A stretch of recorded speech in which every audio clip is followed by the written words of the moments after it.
Billy, do you have any advice for me on the better place to start today? That Stugotz is here, and we have some New York radio sound to play for Stugotz in the audience now that some of the poisons from New York are trickling in. But we also have a feud between Pablo Torre and Bill Simmons. Ooh. I mean, is this his thing now, Pablo, just feuding with people for attention? Jeez Louise. It's Nick Wright 1 minute. It's Bill Belichick's girlfriend another minute. It's Bill Simmons. I mean, I only got a minor in journalism, so I guess maybe to get the major, you missed like the classes on making yourself the center of every story and debating with your subjects. He is going up though; it's elevating. Right now, he's at Bill Simmons, like mogul of the industry. What's now, next? How much higher can he go? Us. Well, he's already feuded with me, so right. So that's kind of already done. But you can end that real quick. I could. All of it. Yeah. I don't. Yeah, I don't. all your feuds. No, the Pablo situation. Well, Billy, what You're the is boss. Stugotz agreeing with? I don't know. All the feuds. You have me ending all of Pablo's feuds? Or I'm just saying, if Pablo feuds with you, I mean, you're the boss. You sign the checks. You could say, you know what? This feud is over. I don't sign the checks. Turn that faucet Who off. does? It's electronic at this point. I don't have anything to do with the checks. Like, you guys keep blaming me for the checks, and I'm not in charge of the money. Who do we blame for the checks then? Skipper. He's gone, though. Well, he's still here. What do you do, though? Whoa! What? I do What believe responsibility do you have? I do believe I can be found. What I'm doing right now, it's not the money. Oh, you cash him. I do cash them. I do cash some of the checks. Yes. So do you, though. I've cashed a few. So does everyone around here. Who is on the checks? Whose signature is actually on the checks? Because I get direct deposit. Yeah, me too. It's like a squiggly line for me. I can't see whose name it is. We I all, still have you, Dan, for some reason, going to the ATM, Same. depositing the check. I got to get it in before Cash. 5.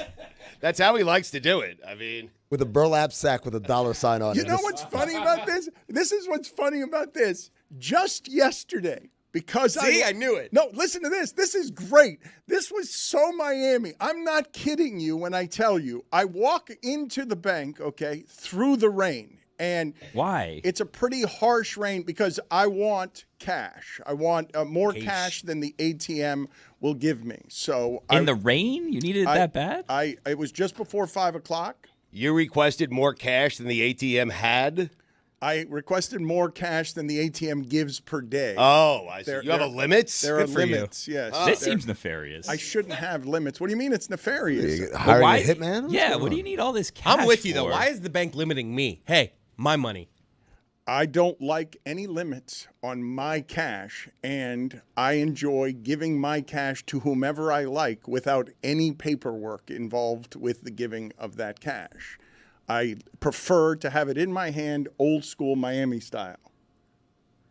And what just happened at the bank yesterday that was funny is that I run in. Why are you holding your hand in front of me when we're doing? You like to give out we cash. offer cash. We're yeah. only doing audio, though. We're not Visual on video right now. You notice so he was you're making waving a I was before, 'cause hoping he you would missed take the that cue. picture You for were us. also waving at everyone You like used to paint like a pictures. prom queen because you don't know when we're on the air. This was a very Miami thing, though, yesterday. So I run inside through the rain, and the lightning strikes are so strong and crazy that people are gasping and running very quickly inside. The bank had been otherwise empty. Now there are a whole bunch of people running in. They give me my cash to take outside in a garbage bag. Wow. Power move. So that it won't get wet. Was it spilling over? How much cash? I needed a garbage bag. for my So that it cash. wouldn't get wet.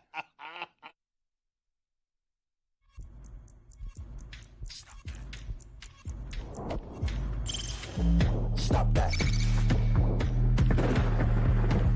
Stop that.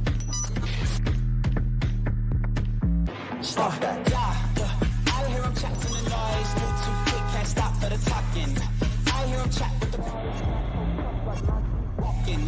Just too sharp with the prize. White girls better tell me I'm awesome. Yeah. Hot like fire on the pan. If you wanna touch me, please use caution. Cold like 0 degrees. I'm out the cage, gotta let out the beast. Revolutionary, gotta let out the streets. Locked in a cage, I'ma let out the sheets. We came for one man, forget my peace. You take the west, I'll take on the east. I'ma put him in the cage, never let out the. I hear him chat to the noise. Move too quick, can't stop for the talking. I hear him chat with the boys. Not so tough, but mans keep walking, yeah. Just too sharp with the prize. Right, guys, better tell me I'm awesome, yeah. Hot like fire on the pan. If you wanna touch me, please use caution. Stop that. Stop that. Stop that. The headline is Bill Simmons trashes Pablo Torre over Bill Belichick, Jordan Hudson reporting. I will read some of these quotes for you guys in a second. Pablo Torre, it will be appearing on Bill Simmons' podcast here. The quote is, Pablo Torre would have done a long podcast about Leo Farnsworth trying to practice with the team and then done a media tour about it afterwards, Simmons said, shocking his co-hosts. I've never seen anybody dine on a stupider story for a week and a half while pretending you're a journalist. What the bleep was that? Seriously.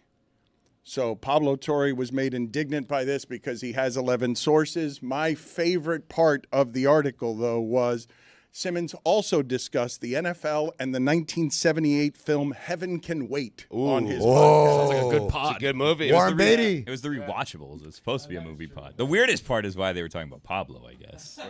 It's a movie podcast. And why Pablo was going on Bill's podcast. What do we get out of this? Yeah, it seems like if you're going to pick a fight with Bill Simmons, you get him on your podcast so you get the clicks. Doesn't right? sound like Pablo's doing a lot of no these days. We can talk about Heaven Can Wait, though, right? Warren Beatty, football player, right? Yeah. You guys You've have never to seen it? Go ahead Never and seen it. just search YouTube there so you can see Warren Beatty as a quarterback, his throwing motion. This was a movie star for the Times, and I want you to see just the general lack of arm strength and skill involved. I've told you before that Adam McKay said that it took a full year to teach Danny McBride how to throw a baseball in Eastbound and Down. It took a year because he was so unathletic. I have seen very little funnier than John C. Reilly trying to catch a foul ball as a catcher in the movie Love of the Game. John C. Reilly cannot run and certainly cannot do whatever athleticism is required from going from the catcher's position to running backwards, Popping off up your the mask. mask. Oh, In terms of difficult things that people don't know how difficult they are, catching a foul ball as a catcher isn't the most difficult thing, but only because punt returning exists. Dan, did they take John C. Reilly to like catcher school? They're like, all right, here's you got to flip up the mask or your pop time. What's your pop time? Can you imagine John C. Reilly having any athleticism? Tell me, I mean, there have to be. What is it? Is it DiCaprio? What was the basketball movie that DiCaprio did where he was very young and Basketball Diaries. couldn't dribble a basketball? Basketball Diaries, although I almost said Love and Basketball. You have seen any number. We could open it up to the audience. Give me the least athletic thing that you have seen in the movies from an actor. Charlie Sheen and Kevin Costner have been celebrated for at least having a high school baseball ability to move around in a way that doesn't look ridiculous. But no, and Costner has done some stuff with golf where his swing doesn't look horrific, but most actors cannot recreate athleticism in a way that's realistic. Well, it's easy for Costner because at a base level, he looks like he could be a baseball player or a golfer. He does. So it's an easy role for him to I think fill. of him as shorter, though. Is he smaller? I don't think he's a short guy, but I got the one for you, and no one's going to beat me on this. Kevin Bacon, the air up there. Him dribbling a basketball. Michael J. Fox and Teen Wolf? Oh, that's a good one. That was believable. Kevin James was an MMA fighter in a movie. That's a right. great one. That's all right. Kevin Costner, 6'1", by the way. Wow. Yeah, he's a tall guy. Airbud? Sneaky tall. Put it on the poll at Le Batard Show. Is Kevin Costner sneaky tall at 6'1"? Let me get to what it is that I missed yesterday, and it's nice to see you, Stugotz, but you denied us yesterday the ability to really be a vibrant, forward-looking show. I wasn't on the schedule. Well, I think that you probably negotiated being out after bad Knicks losses. I thought that was part of your negotiations. Someone told you? Somebody mentioned that there were some addendums in your contract after Jets losses and Knicks losses. But thankfully, We have a number of New York gas bags at our disposal who was saying all sorts of things yesterday, and perhaps you will take us on a path how it is that it felt to see not just Indiana win, but Indiana then did, the thing that is the most fun in these 3 days for a fan base before you get to the finals, which is Indiana just trolled New York and its fans on social media for the last couple of days. Just the organization itself, Halliburton, all making fun of New York because winners get the last word. Yeah, Halliburton got Stiller with a good one because Stiller was like, oh, that duffel bag because he's flying back to New York. And Halliburton said, no, we're just trying to pack y'all up, which is pretty hard. But also, it would have been cool if he said it before the game. Yeah. Like, to wait till after the result. That's kind of the Pacers themselves as an organization were making fun of Knicks fans. But let's just get some sound here. We've got Gio here, and Stugotz, you know what this is. After that Knicks loss, WFAN is 20 shares all day because everyone is just screaming and yelling and blaming. Now, it's a weird thing because Amin is correct when he says this was a good Knicks team. Exceeded expectations, I would say. Exceeded the average expectations. Has to be considered a positive season given that it's the best season in a quarter century for the Knicks franchise. The Knicks franchise does not win playoff series, does not win playoff games. That is a recent phenomenon. And so I'm sure New York radio hosts will be totally reasonable about this. Let's hear from Gio immediately after the single greatest Knicks season this century. Talking about Karl Anthony Towns. And they went and they traded for him, and he's making $50 million a year, and at the core, he's a loser. That is their biggest problem. The guy is a loser. He's a losing player. He complains. He is soft. He shows you flashes where he's the best player on the court. Not enough. He doesn't play enough defense. He bitches and moans. He is, up until this point in his career, a loser. I mean, that's hard to argue with. It is. It's well done by Gio. You have to stay on the front end before you call a guy a loser that he's making $50 million per year. So okay, this is not fair commentary to call Karl Anthony Towns a loser. I don't know how both of you are like, that's fair. He didn't win. I mean, what has he won? Yeah. Right. He's probably won more games in his career than he's lost. Oh, those Minnesota years were really bad. Some lean years, man. Lean years. Lean College cuisine. and pro, you believe this is a player that has lost more than he has won? Wait, now we're extending it to college? And he only played 1 year of college. High school, too, Dan. He was probably undefeated in high school. You're right. Elementary. I mean, he was Okay, crazy. I would just argue there's little gymnastics being done there. That is just like you can't argue with that. He's lost. You can argue with calling a human being a loser who's top 1% of the top 1% in a very competitive field at making money. You can argue with that, yes. You can't. It's not Gio did not close down the argument with a truth we can all agree with by saying the factual statement, Karl Anthony Towns is a loser. Record for a career, 317 and 328. Loser. Dan, who did you call a loser the other day? You called a That loser. college year gets him over the top. Let me take a because look. they were Let me more take a than look. 11 games over 500 like at Kentucky. 32-0. They were more than 11 games over 500 in Kentucky. That's why I included the college years. He's over 500. Heady play. Thank you. Also, greatest shooting big man I've ever seen. Oh. You know, Mike Conley lost more home games in his first week in the NBA than he did his entire life before that, including high school, AAU, college, everything. He lost something like 4 games at home. And lost 5 games in a week? Yeah. With the Grizzlies when he was a rookie. Damn it, they were 38-1. That was a good team. It's a good team. They win a natty? No, that was a 1. Loser. Loser, yeah. Speaking of losers, the Rockies beat the Marlins yesterday to be the last team to get to 10 wins. How? Terrible. Speaking of losers, the Rockies had, in their last 31 games on the road, won 3 of them. Not how, more like who was there to see it? That's a good point. There was nobody there. That was a rainy day. Bad rainstorm. Yeah. Oh You my were God. mentioning it. There was people gasping in banks of the lightning.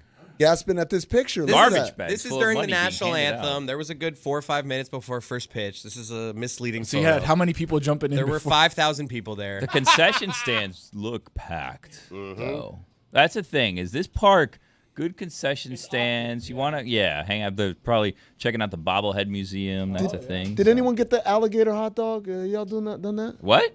They got an alligator hot dog At Marlins Park? Yeah. Really? The gator dog. Gator dogs. Yeah. Huh? I'll try it. Yeah. Put it on the poll at Le Batard Show. Would you like to eat a hot dog made out of alligator at Le Batard Show? I know people say alligator tastes like chicken. Put that on the poll as well. That's just a thing that you say, though, to get people to eat it. Hey, it tastes like chicken. It doesn't taste like chicken. If it tastes like chicken, I'd eat it. It does kind of taste like chicken. It's like a mix between chicken and calamari is where gator lives. It tastes like a chicken that's been swimming.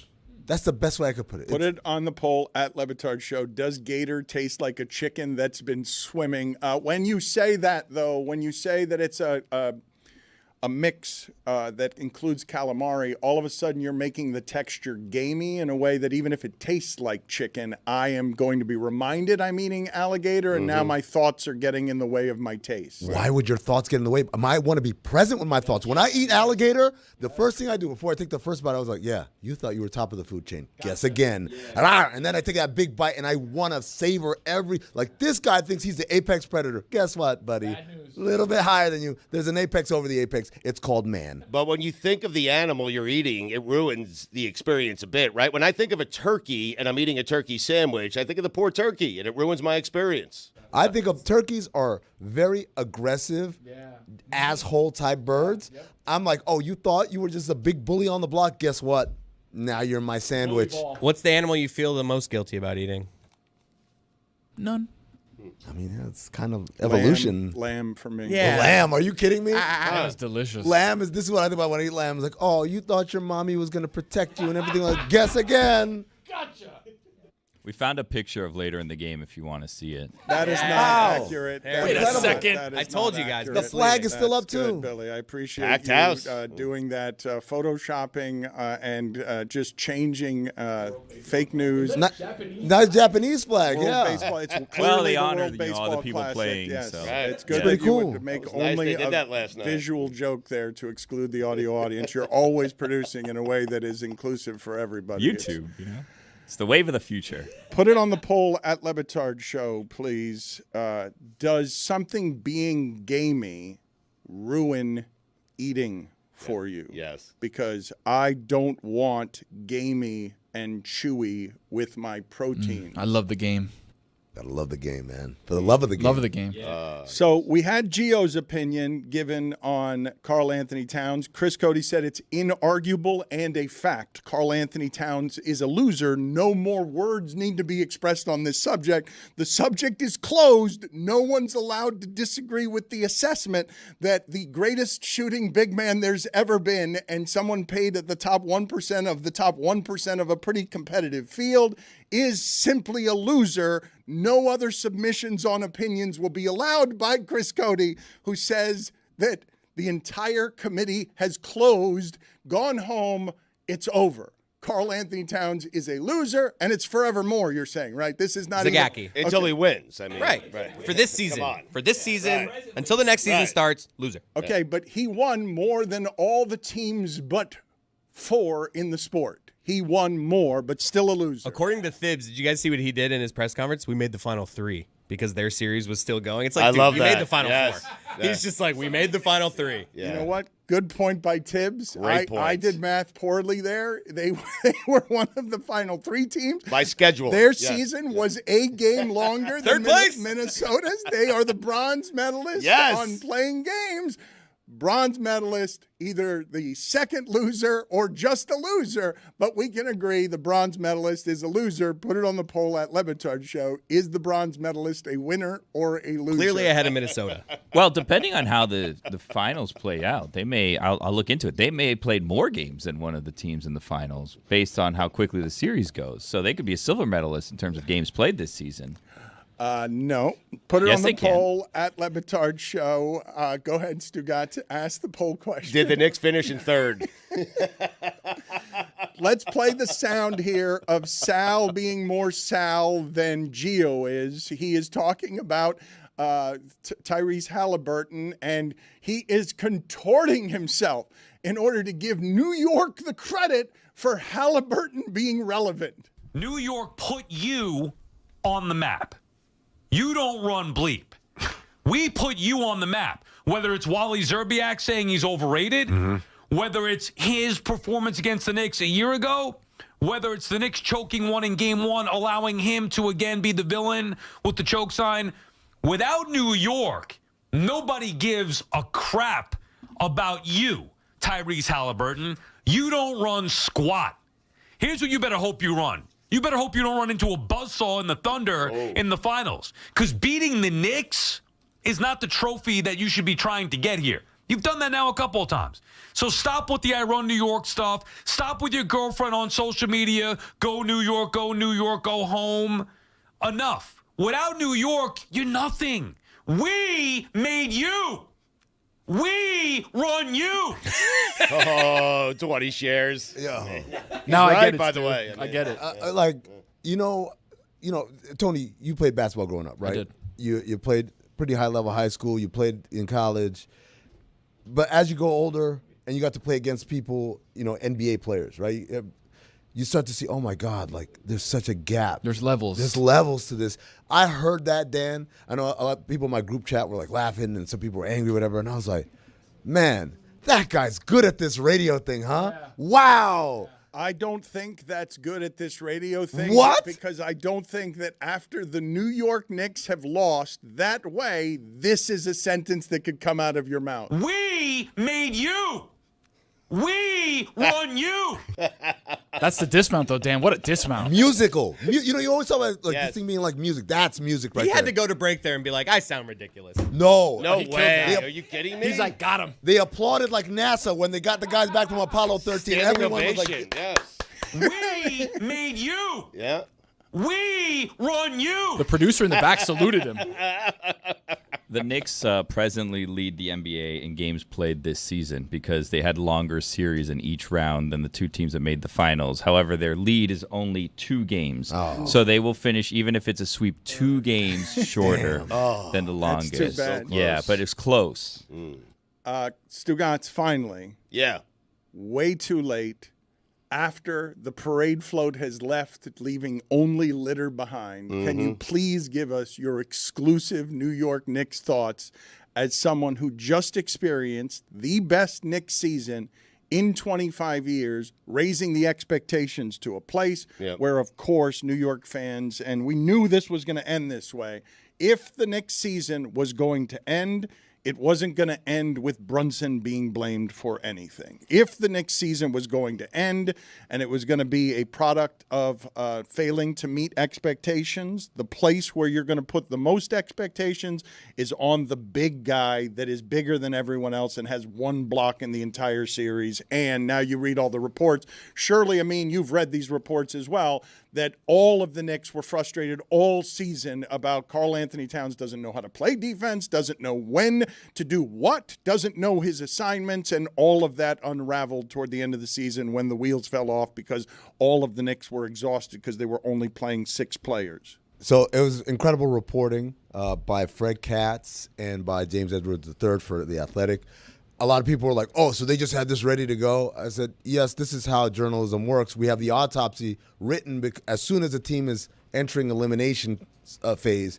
You got to have it ready to go because that's the number one time people want to read about what went wrong that season. And so in it, they're talking about a lot of things. It's not just about Towns. It covers almost everything. Everyone's got a little blame in there. Probably Brunson's the only one who goes off unscathed.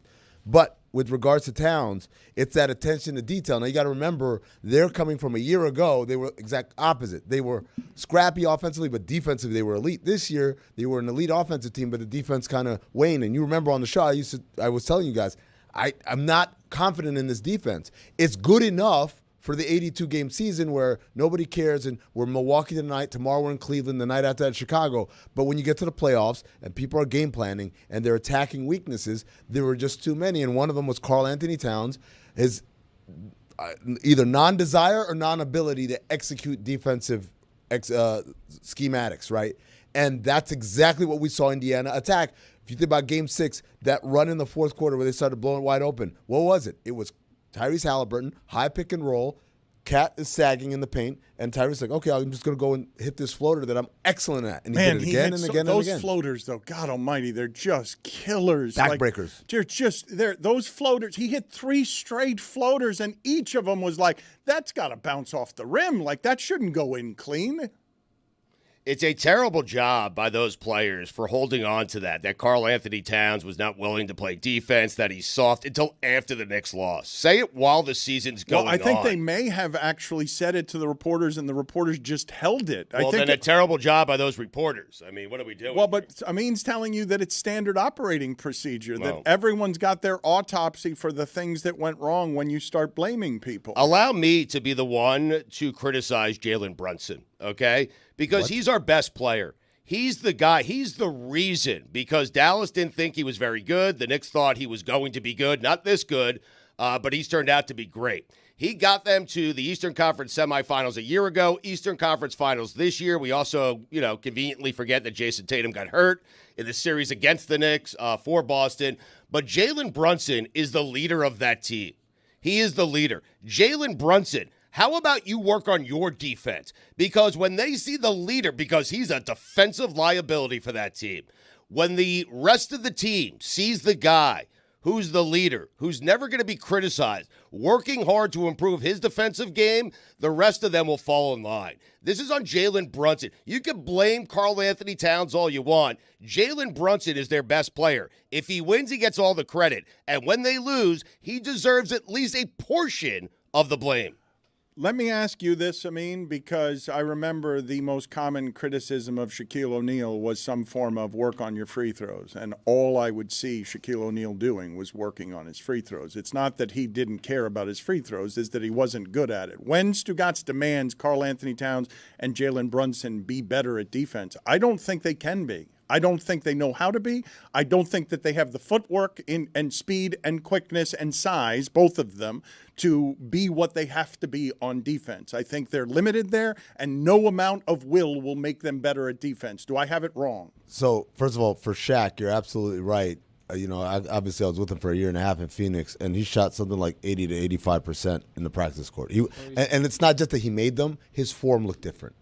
So his whatever anxiety he felt at the free throw line was so crippling that it changed his form. It made him look like he was just kind of shot putting it. When he's on the practice court, he's shooting jump shots. He's pulling up off the dribble. He's mimicking other players. It was pretty intense to watch, to see someone go from so confident to just something completely different in game scenario. But to answer your question, I disagree. I do think so. For Brunson, there is a physical element. He's small, so there's only so much he can do. He was one of the league leaders, I believe, in charges taken, so that's good. He's good in that sense. But I think like he can do more if he's doing less offensively, because that's the other part of it. It's like he has to carry so much of the offensive burden. Well, all we did was praise how great he was in fourth quarters and clutch time. That energy comes from somewhere, and he's borrowing from a defense reservoir probably, right?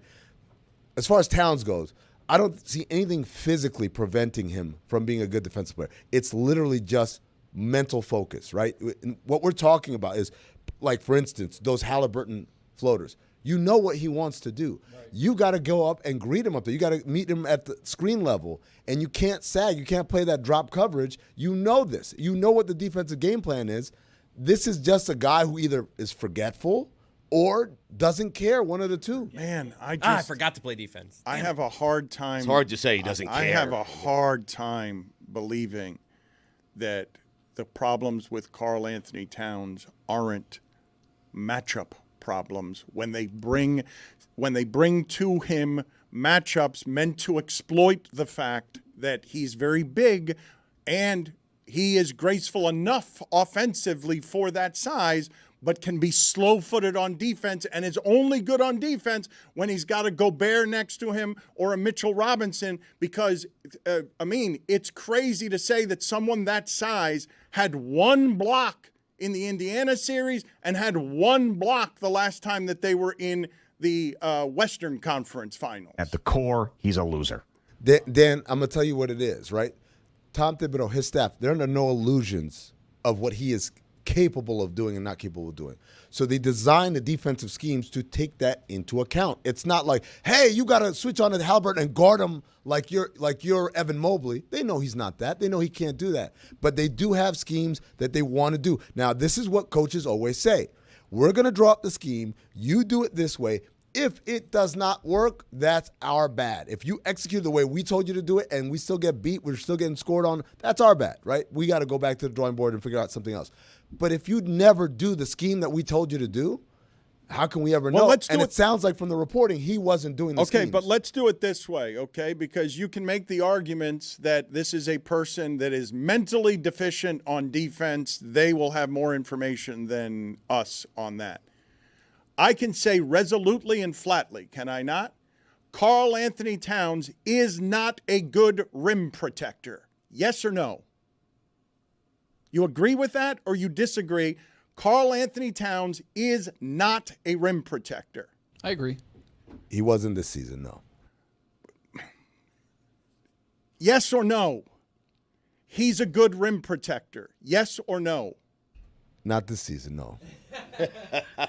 He said no. The Panthers not trying to capture Lord Stanley's cup starting tomorrow. Why are we talking about Cat and his rim protecting ability? Jeez Louise. He is, up until this point in his career, a loser. I have in front of me, there is only one player in the entire league to win a game in the conference finals last year and win multiple conference finals games this year. His name is Karl Anthony Towns. Huh. It's the only player in the sport. Loser. A loser. How many Larry O'Briens does he have, though? 0. I don't believe that rim protecting of Karl Anthony Towns is something that he's deficient at because he doesn't care about being good at it. A loser. Do you understand how insulting it is to say that of somebody? Do you understand how little it regards what athletes have to do when someone's not good at something and you say, well, they don't care enough to be great at it? Dan, I'm not using a blanket statement here because he wasn't good at it. As ipso facto, he doesn't care. I'm telling you, based on the reporting, his own teammates felt like he didn't care. And that's different, right? That's a very different thing. We're not doing sports talk radio just calling him, oh, he doesn't care or whatever. We're going off of very good reporting from very good reporters who are tapped into that team. And when we read that and we know that, like, this is how they feel about him internally, that's where we're the launching point for all of this is. He's a loser.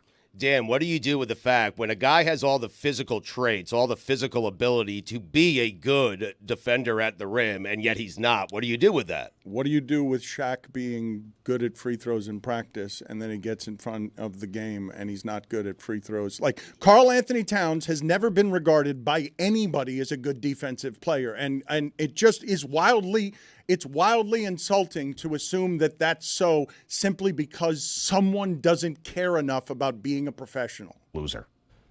Dan, I made them win the count. He didn't. Yes, I did. There was a Detroit series where he didn't make any of the ones that needed to count. There was a Detroit series where I did. You forgot about that one. Could the answer be that he's just slow? Loser. Yes. Right? And like that, and that's the reason Maybe. why he's a bad defender. He's just really slow and plodding. Well, like that's the thing. If you work on your agility, your quickness, like maybe you can be a better defender. Loser. The interesting thing about you saying slow is that his teammates are saying it's mentally slow. Loser. That the teammates aren't even saying that it's physically slow.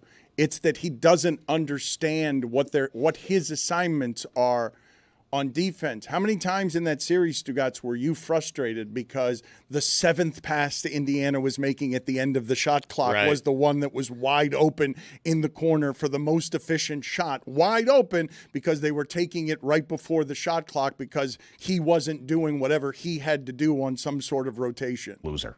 I was frustrated the same amount at Karl Anthony Towns as I was at Jalen Brunson for playing. I will tell you that I think this is what's happening here, Amin, and I think it's what's also happening with his teammates. They're just doing this physically. Jalen's trying hard because look how small he is. Of course. Look at how good Karl Anthony optics Towns factor into it. Yeah, yes. but perception's not reality. Reality is reality. Like, okay, optics factor into it. They lost, and therefore you call him a loser. I generally am not willing to say that somebody at the top of their profession doesn't care about their profession. But Dan, when you have a guy of that size with those physical traits, with ridiculous ability, he does for a guy who is that tall, and the last 3 seasons he's 0.6 blocks per game. You have to start questioning some things. I'm saying that he's not good at block shots. That he's cement-footed. He was though.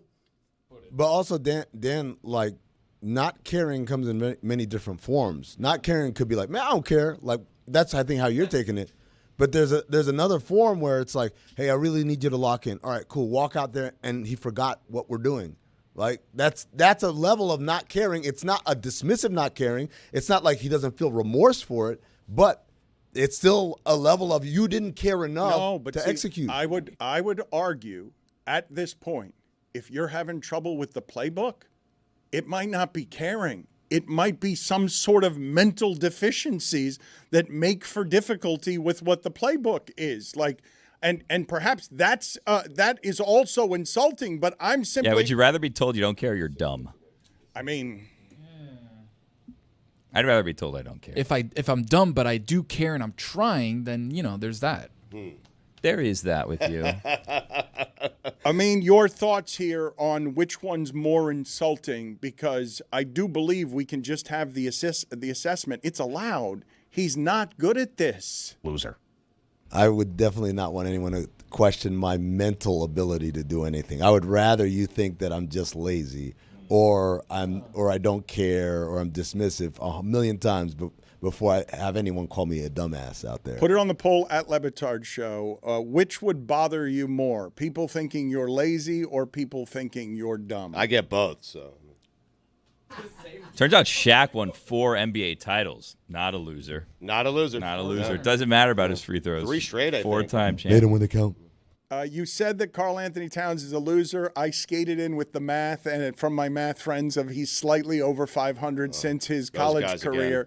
What do you imagine the Knicks record is over the last 25 years? Is Karl Anthony Towns the loser, or is the organization the loser? Do you think the Knicks have won more than they've lost the last 25 years? The funny thing about this entire conversation, he's 6 wins away from being the savior. I mean, ridiculous. I understand why we call athletes losers. In no walk of life or occupation does the way that man is measured end up with any other person of comparable skills being called a loser. Knicks are 869 and 1139 between June 3rd, 2000 and June 3rd, 2025. They run Halliburton. Losers. New York runs Halliburton. From watching the next round, Watch. New York is running Loser. Tyrese Halliburton. Sal is right about that, though, right? Loser. We don't talk about Halliburton when he's playing the Bucks. We don't talk about Halliburton except when he plays the Knicks every year in the playoffs. We made Halliburton. I have said before Good job by Sal. that New York, when it comes to the math of things, is always time-squaring everyone's importance, including the failed realtor that's now president of the United States. Because when you're a fraud there, you can be a fraud anywhere. We made you. We run you. Such a great dismount, man. I don't know. it? It's a what? Play it again. We made you. We run you. It's that rhythm. Yeah. It does have song in it. It does have the quintessential New York arrogance that you want. It just doesn't allow for the fact that your season is over. We made you. We run you. Their season being over is what made him in. Yeah. Did he have like 2 seconds left on the clock?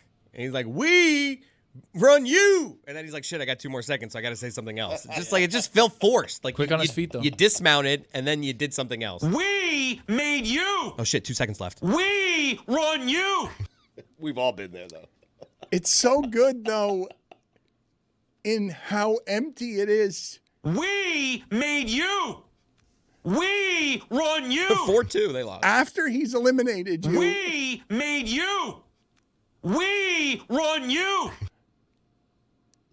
the Pacers are one of the great underdogs to ever make the finals.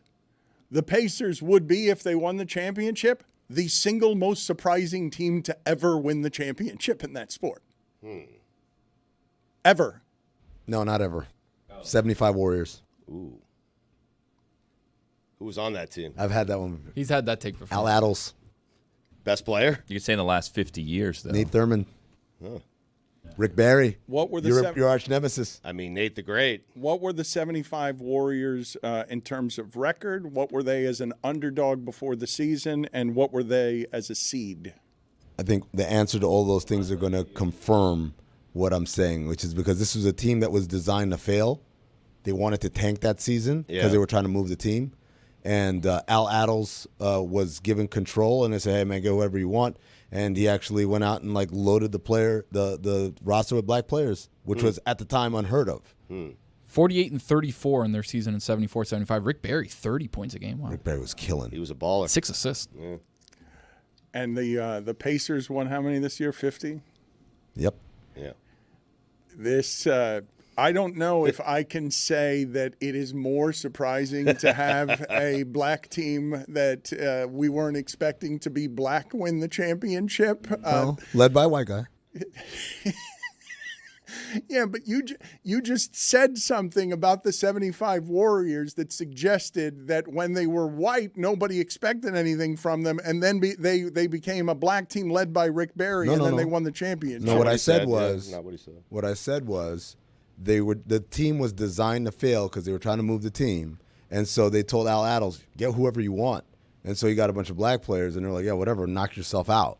And that's the idea was this is going according to plan. This was a team that was planning to tank the season. So before you asked me, what were there before the season, what before the finals, all that stuff.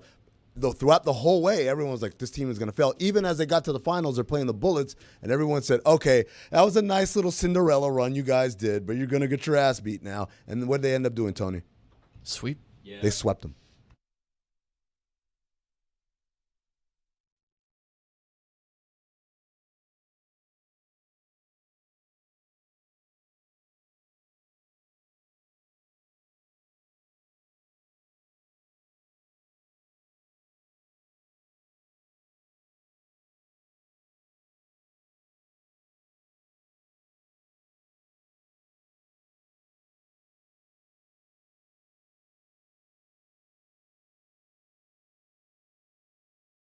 He just won with Jeremy Taché.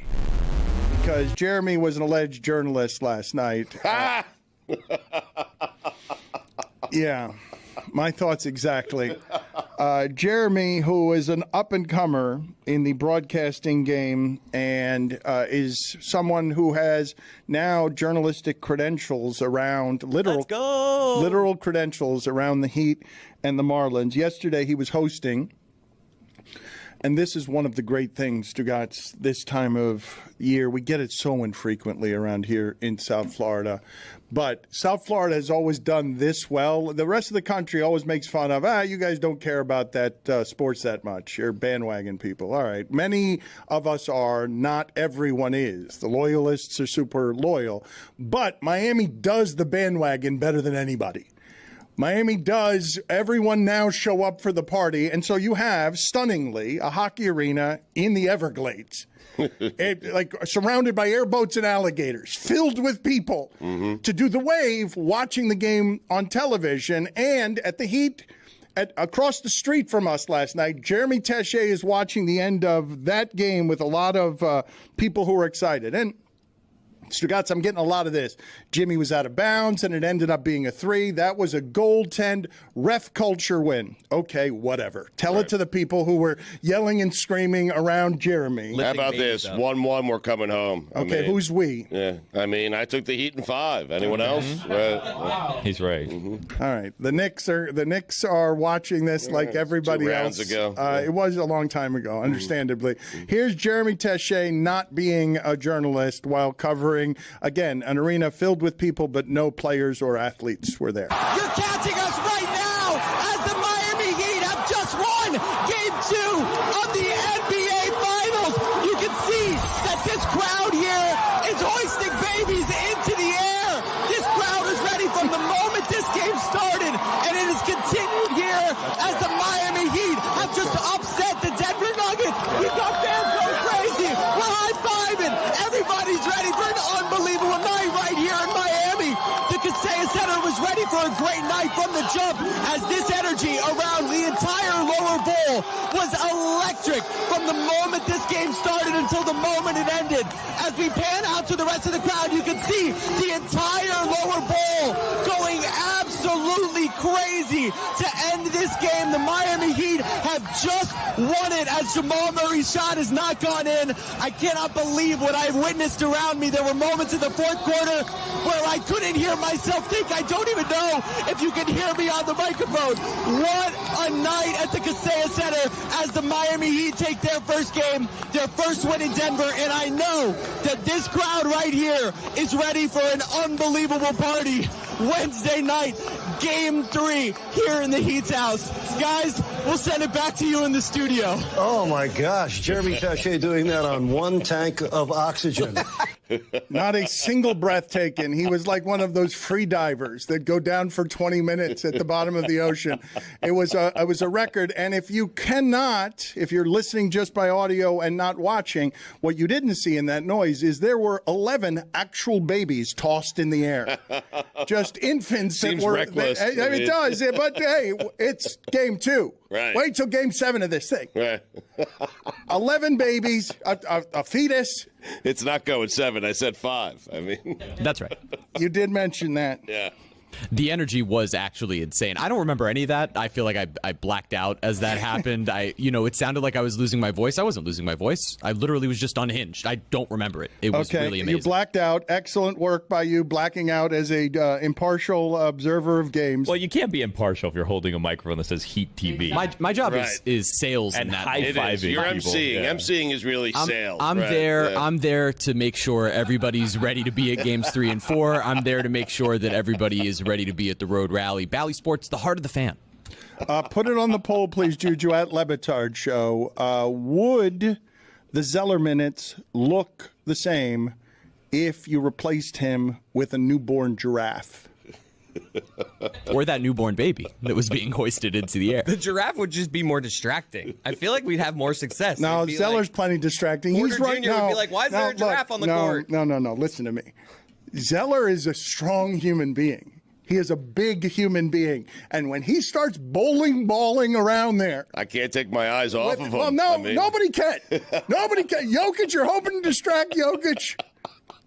It's dangerous. It's like having a wrecking ball just move through the court, but it's like on a hinge that's not safe, and it's just swinging through, and you got to be careful because every once in a while they'll put one in with an offensive rebound, but everyone be careful because it might fly into the stands. The Zeller minutes are amazing. Yeah. They're a joy to watch. Oh.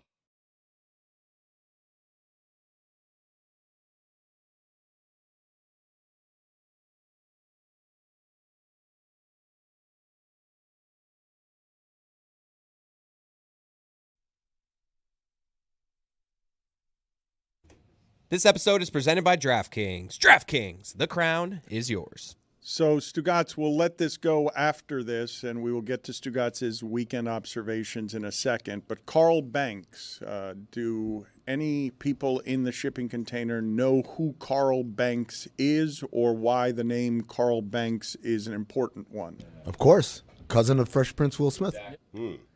Carl Banks is a former champion linebacker for the New York Giants, and he says, Stugotz, Giannotti's take. Which one is Giannotti? Is it Gio or is it Sal? Gio is ripping cat. Giannotti? Yeah. You think he calls best himself guess Sal? here, yeah. Which one would you I don't know guess? whether it's Sal Giannotti or Gio Giannotti. It's a fair question, Dan. I mean, I'm with you. Look, those New York gas bags who get mad, I've been listening to them for 30 years on that platform. They all run together. They're all named Giannotti. Carton Giannotti. Right. Stugotz Giannotti. They're all Giannotti. Sid Giannotti. Mad Dog Giannotti. They're all felons. They're all Pope Giannotti. They're all Whoa, people whose opinions you cannot trust. And Carl Banks says of Giannotti, quote, "This is genuinely pathetic. Calling a man you've never met a loser says more about you than it ever could about him. I've known Cat and his family since he was a kid. Bona fide. There's absolutely nothing about him that resembles a loser. Try being a better human instead of broadcasting this ignorant shit." Loser. Gio's response is, you still owe me $50 from an appearance I made in Pittsburgh on your show. Attaboy. That is sports radio, In 2010. In 2010, Gio says you owe me $50 from an appearance I made 15 years ago. Better come back. That one or Greg Doyle, you can read about it tomorrow. Forgive me, I've got it wrong. It was $500, not $50. Say $50 is cheap. Yeah. My fault. $500 is pretty good for 2010. That's nice. 2010. That's Carl Nice Banks. now. Carl Banks was paying pretty well, I would say.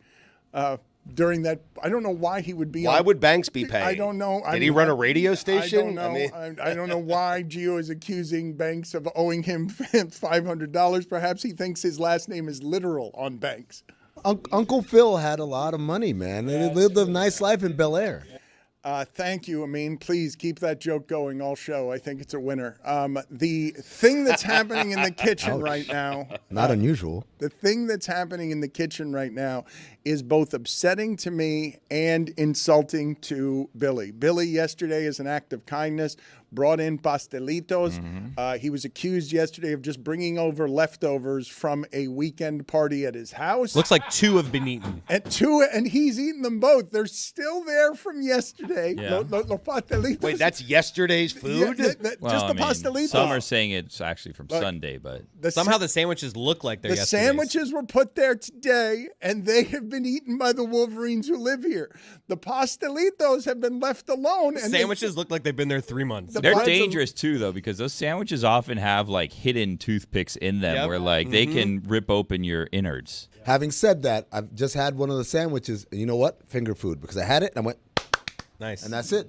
I'm clean. That can't be a finger food. It's a sandwich. It's a finger food. When they cut it up into quarters, A sandwich like that, quarter can be a finger it food? becomes a finger food. If it was a full sandwich, no. Put it on the poll. Is a full sandwich a finger food? Because that was a full sandwich, and they've just been cut up in pieces. Again, we're getting off point. The sandwiches are one thing. They were put there today, and you have seen what happened. Bacon sandwiches, gone. First off the shelf, they fly out. Stugotz grabs just the bacon from inside them, walks around with grease on his fingers, no plate, just eats the bacon. You see that nothing around here can stay out without being eaten except for Billy's pastelitos. Except for my act of kindness. The first thing in the history of our consumption that I have seen just sit there. There's been some gluten-free stuff at Jess Springs that we've kind of let sit there. This is the part, though, that I wanted to ask both Tony and Billy, because you may have noticed that Amin, being in South Florida just occasionally, has developed a great many cultural impressions locally where he'll have food like flan for breakfast. And I don't know Cubans who will have flan for breakfast because that's a dessert, but Amin has absorbed the local culinary treats. I'm offended, man. You think flan is just yours, man? Flan is a global phenomenon. When I grew up in Sudan, it was called creme caramel. Creme caramel. That's That what could they be call also it. Spanish too. Again, creme caramel is different than flan. Flan is the Cuban one, and it's all the same thing. It's not all the same all thing. the same They're thing, they're not all the same trust me. thing. I will say, Same family. Amin loves Hispanic food. Amin loves Cuban food. He's always in it. When there's vaca frita, he's there, the first one eating it. So I'm going to give him a commemorative Cuban. Congratulations, Amin. My brother. Congratulations. Way to So go. he can talk about the pastelitos if you need. Well, but the opposite of that, I would say, is Stugotz. Stugotz has lived in South Florida all his life. He looked at the pastelitos and said, "What are those?" Yep. Come on. I mean, You know did. You know what they are. I don't. I've never had one. I have to be honest. You've lived here for 20,000 years. You've never had a pastelito ever? No. I can't. That's not true. You've had it. You just didn't know what it was called. Perhaps. The flakiness, the guava, he doesn't. The cheese. Yes, he would like it, but apparently no one likes Billy's pastelitos because I can't tell you how rare it is for a dessert to last 5 minutes Anything around to here. last. You know what you want me to be honest, Dan? You want my honest opinion? They're dry. A little on the dry Están seco. I mean, Como you andar a got, pie. you got here a day after they arrived. I though. know, You but I'm weren't just here saying, yesterday. right now they look dry. When Gino rejects it, you got to take a look in the mirror. And they arrived the day after they were made. I took a also look in the dry. mirror, and I'm proclaiming right now, I'm never doing anything nice for this office again. Like The bakery I'm you got not. him from. Look, The bakery you got him from. Is that a usual place for you, or is that something that you were like, oh, I'm kind of. Don't worry about where I got it. They're never going to be in this office again. Neither will a kind I gesture haven't from me. tasted them. I'm telling you right now. Look, I would not describe myself as overly nice. I would also not describe myself as overly mean. I would describe myself in this office setting as quiet, and I somewhat keep to myself. I have my little groups. I go and I talk in my groups. I come in, I do my job, and I go home. But I will say this. I could create a lot more problems in this office based on my stature here than I do. Right. And if my kindness is going to be rewarded with not eating my kindness, then we may start experimenting with how far I can start pushing things here in this Problems office. are coming. I'm just saying. I tried. And I view this as an act of war by everyone. I was told by someone this morning with a straight face, while Dan was out there trying to stir things up, saying, "Look, no one's eating your pastelitos, he," and he was trying to rub it in my face and get me angry with my coworkers. I was told by someone while they were almost mid-bite eating something else that the reason that they could not eat my pastelito is because they were on a diet. Mid-bite, eating something else. Chris was there. He witnessed this conversation. Oh, I saw I was that. told, I can't eat this. I'm on a She diet. was eating deviled eggs. I saw her. I didn't say I they think were wouldn't we all agree that that's healthier than a deviled egg? Pastelito? I'm just saying. It's a healthier option. It was a I'm soft quiet. boiled I egg. keep on my best behavior. But if people are going to be agitating me and poking the bear, I can make messes. So just say there are people here that make messes So behind the scenes. They come on here and they do their thing, and then behind the scenes they go and they throw their weight around. That's not me, friends. I come in and I keep to myself. I punch in, I punch out. Then I walk across the street in the rain to the parking spot that I got across the street, which we don't have to talk about, while I play Human Frogger every day, trying not to get hit by a car. Sometimes wondering if I do. I mean, Bird's going to have to pay for that one. But if I bring you pastelitos... Wait, so I can't politely decline because of a diet? No. Don't lie to my face and tell me you're on a diet while you're scarfing down a bunch of other shit. What? This is what you on a diet is not believable. This is what happened yesterday, and it's the truth. Billy put the pastelitos down, and Chris tried to soothe Billy by saying, among other things, it's a Monday. Generally, people are dieting on Monday. The pastelitos, the dry pastelitos, would have been eaten if it had not been Monday. Thursday or Friday, though, smack. Anything goes. And by the way, Ethan, cut that shit out trying to now give me pity pastelito. You know what? They're going in the trash. This is done. Oh, wow. Whoa. Oh, no, get Billy, him. don't throw him away. Get him Wait now. a second. Billy knows one. Tony hasn't tried one. Get him now. I'm on a fast. Get him now, guys. I tried, Dan. No more. He's still in here. All right. Now he's going. My response to people on a Monday are dieting was not when there's good food available. Monday Which is fair. is never a problem. I have never seen anything in our history just not consumed in any way. Look how hard the bite he had to take was. Dan. That was a hard bite. You broke it too? Dry. Oh, he's stomping back. Everyone be quiet. Take one of these. I'll take one. He's not giving them away anymore. Now he's keeping. He's gonna spike. Are these guayaba or are they queso guayaba? What are they? Tony, They're get your, guayaba. There's no cheese in here. And I was going to throw them away, but that's wasteful, and I'm not doing that. Tony, get your hands I'm on eating one. it. Let's see No, how I'm hard on they I'm on are. a fast. I can't. No, just give it a feel. Try it out, Tom. Manito atrás. Slap the shit He out won't of your let me hand. grab it. Yeah. Billy, can I try one? No, you cannot. I didn't You say could've anything tried bad one. You about could have him. tried one this morning. You're not having anything. I've never Keep had in one mind before. now. This would be my first. I want to try one. You'll never have a first.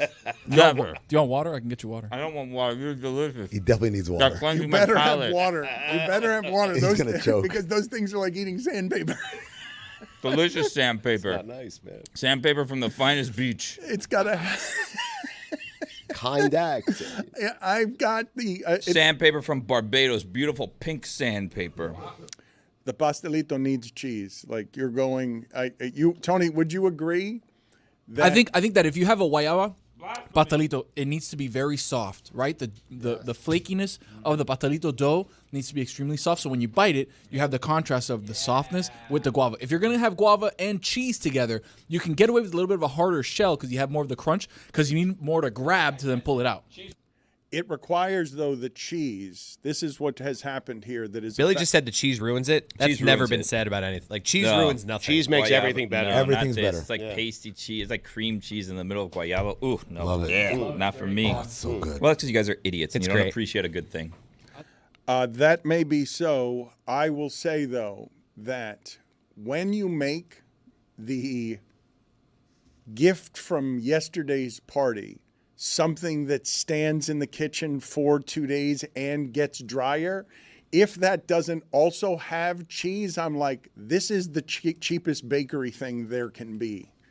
As Not in this economy, friends. Oof. That's why I asked, what bakery did you get it from? It was like a local spot? Is it somewhere that you go? I have told you guys before that I have seen the carnivores and the Wolverines around here. They leave with pastelito flakes in their pockets when the pastelitos are good. Fresh. Something was deemed cardboard here. Something was deemed basically... Yeah, the hearts of all these assholes I work with. That's what's cardboard.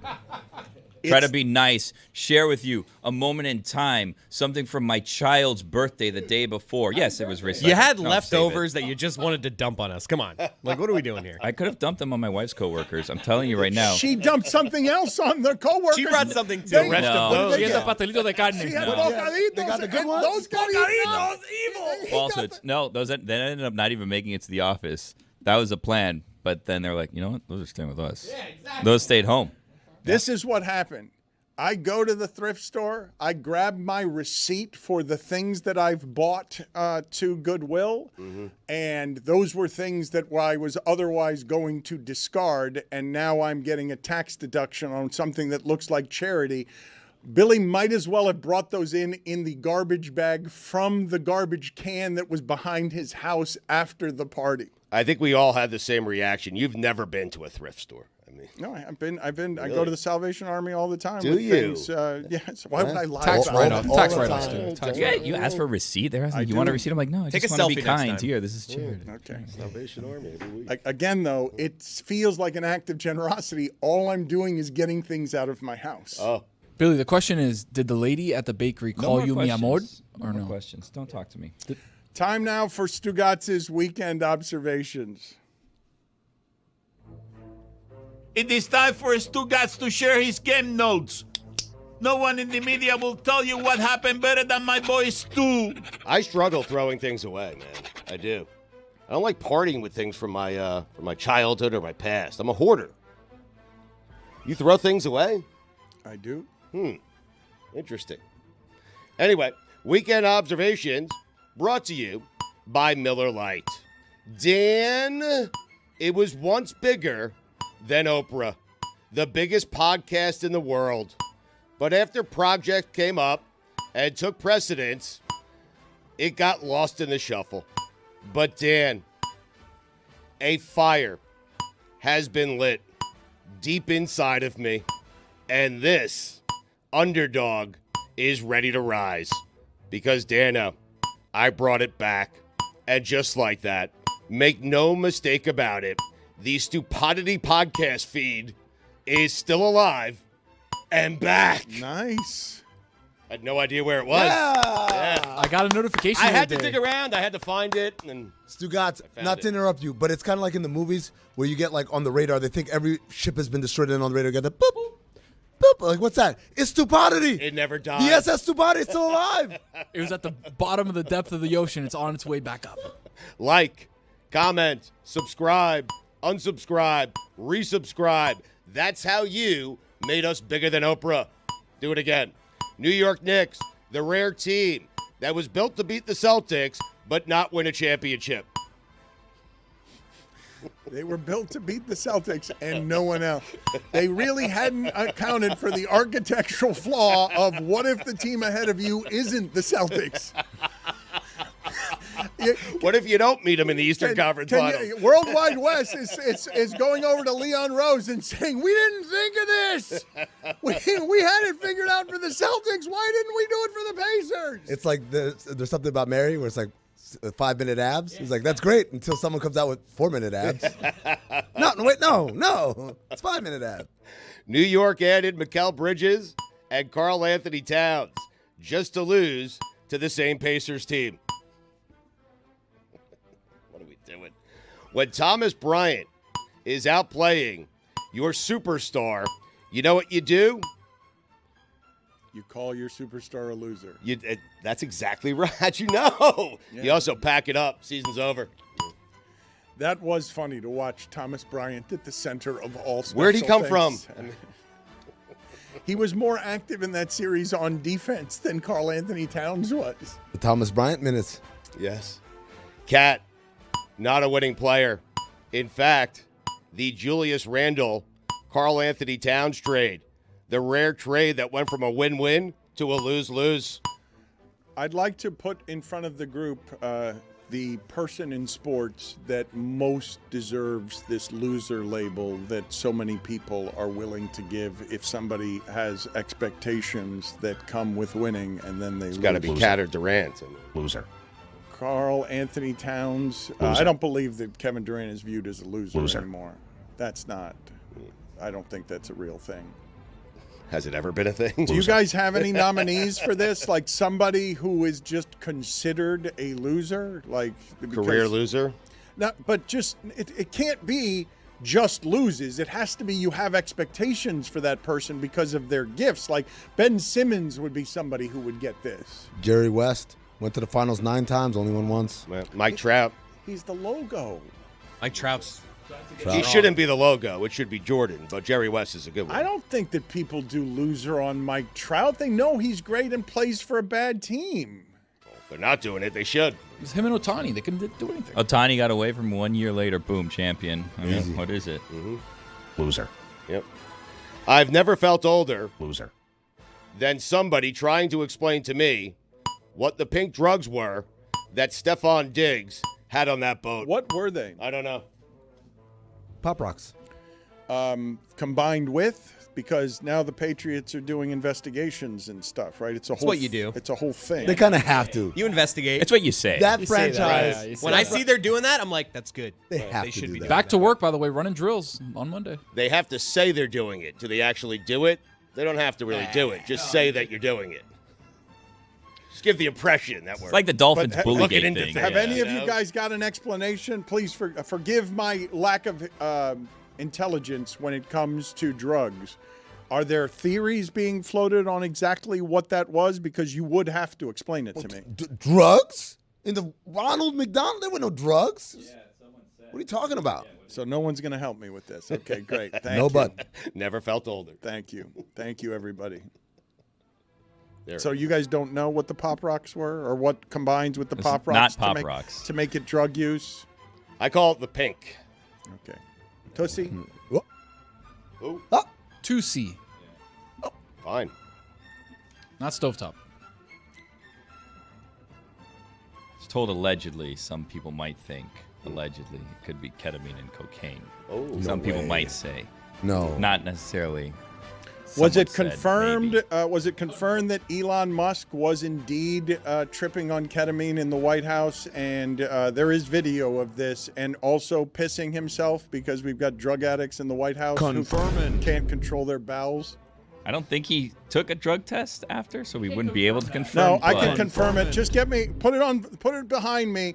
Elon Musk clearly rolling at the White House. Put it behind me, please. Alleged. Dan, we can't confirm it, but we can confirm it. Hey, Dan, want to feel old? Mike Cameron's son is a brewer. What? Yeah, oh yes. Like father, like son. The Brew Crew. Mike Cameron. David Sampson saying Bill Simmons is jealous of Pablo Torre for his Bill Belichick reporting. Ha! Close your eyes and picture this. There should be a superhero called Company Man. He carries a briefcase. Hey, David. Bill Simmons sold the Ringer for $250 million. In no world, and I mean none, would Bill Simmons ever be jealous of Pablo Torre. I'm just saying. I love Pablo, but there is no scenario where Bill is jealous of Pablo. That's not happening. I'm jealous of Bill. I have a confession. When you said Mike Cameron's son, for whatever reason, I thought of Kirk Cameron. Get And I was outta like, here. wow, Kirk Cameron has a son who plays baseball. All right. But why would we I feel don't- old, though? I don't know what you're doing there. But Kirk Cameron having a But he son. never played baseball. All right. I know, that's what makes it All weird. right, you done it. Minor penalty, 2 minutes, stumbling.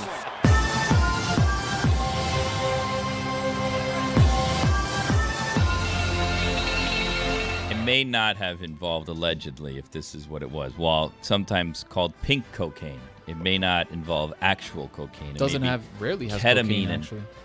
MDMA, which some people refer to as Molly. Confirmed. If you did cocaine though, and someone trotted out pink cocaine, would you snort it? I mean, if you do My coke, coke yeah. needs to be white. If it's a bachelorette, yeah. I'd feel like someone, probably put something in it. You're right. It might be a gender reveal with a little Possibly. cocaine. Yeah. Cocaine. Yeah. Loser. Pascal Siakam Loser. is what Heat fans think Bam Adebayo should be. Woof. That hurts. Pascal Siakam looks like he's 54 years old. He does. A young 54. Texas Tech softball snapping a 37-game losing streak to Oklahoma. You know what that means, of course, right, Dan? I do not. They were due. Okay. The Red Raiders. Sooners. It turns out all Juan Soto needed was a healthy dose of the Colorado Rockies. Again, the Rockies won last night against the Marlins to get their 10th win of the season. I believe they are now 10-50. Scotty Scheffler. Chess. Rest of the world. Checkers.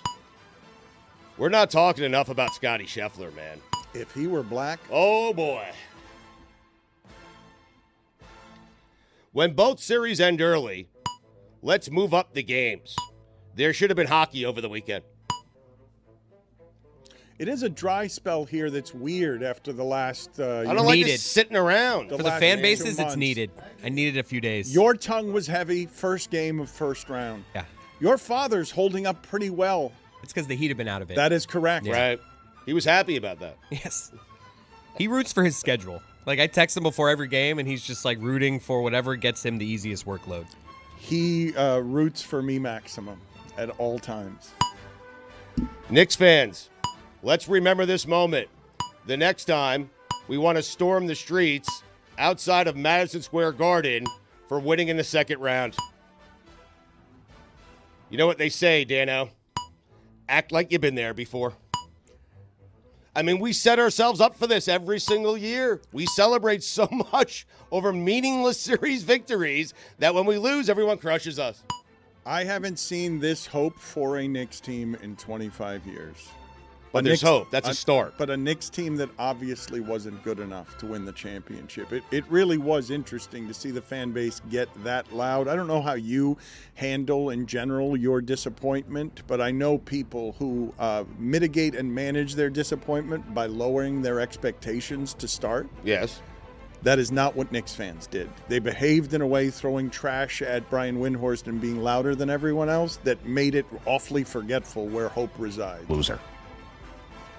On one hand, I'm sad the Knicks lost. On the other hand, I'm happy I never have to hear from Reggie Miller again. Is his career over? I believe so.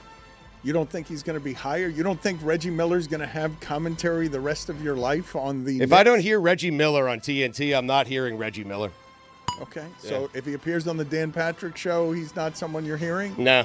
He's joining NBC. Is he really? Yeah. Yeah. As lead game analyst. It's not Reggie on TNT. It's not Reggie. It's a weird take, but I'm just done with Reggie. Loser. I mean, New York made Reggie. That's a good point. Thank you. We run you. Sound like you're both like insulting him and praising him at the same time. I don't know what to do with Reg. We run you. There is no greater compliment that you can give Reggie Miller that he annoys you so much that you demand he be out of your life. He's winning. And then he Yes. stays I in your know. life. You're so right about that. He is one of the guys. Man, we really do have to celebrate more the people in sports who are actually willing to be the villain. There are so few. They're so precious few that I'm willing to make Reggie Miller historically better than he actually was just because he was willing to do that for me. Loser. NBA on TNT. Tip of the cap. I'm going to miss that. It's not. Yeah, but it's not. Listen, if it's not on TNT, it's not on TNT. You mentioned that. That's true. Reggie, Thank you. yes. This is also Right. true, yes. Just feels different. That's all. They're Just tip of the cap. They did a great job. They did. They covered the NBA at an amazing I level agree. for many years. Tipping a cap. Here, let's tip a cap. We should. Let's all do it. We should. Everyone look at the camera right now. It's rare. Look, Camera, man, take all of us. it is rare to get consensus in sports. That's great. You don't take the hat off on a tip of the cap. You just touch the tip of your cap. Do you? It's a little just like thought you tipped it head, like that. head tilt down. Put it on the poll at Le Batard Show. Do you take off your cap when you give someone a tip of the cap? Just touch the tip of the cap, head tilt down. I did Well, that's more. hats off, though. I gave hats off. I did hats off. I did hats off, too. I You're did right. tip of the hat. I go hats off with tip of the hat. I don't just Like tip this. it. Yeah. Hats off. Hats off to you. You don't take it all the way off. You take it like a quarter of the way off. That looks it's like all you the way stop off. right here. That's all the way off. I know there are subjective things throughout art that get universal applause, but there is very little in sports that is subjective that everyone says, that's great, that's the greatest thing there's been.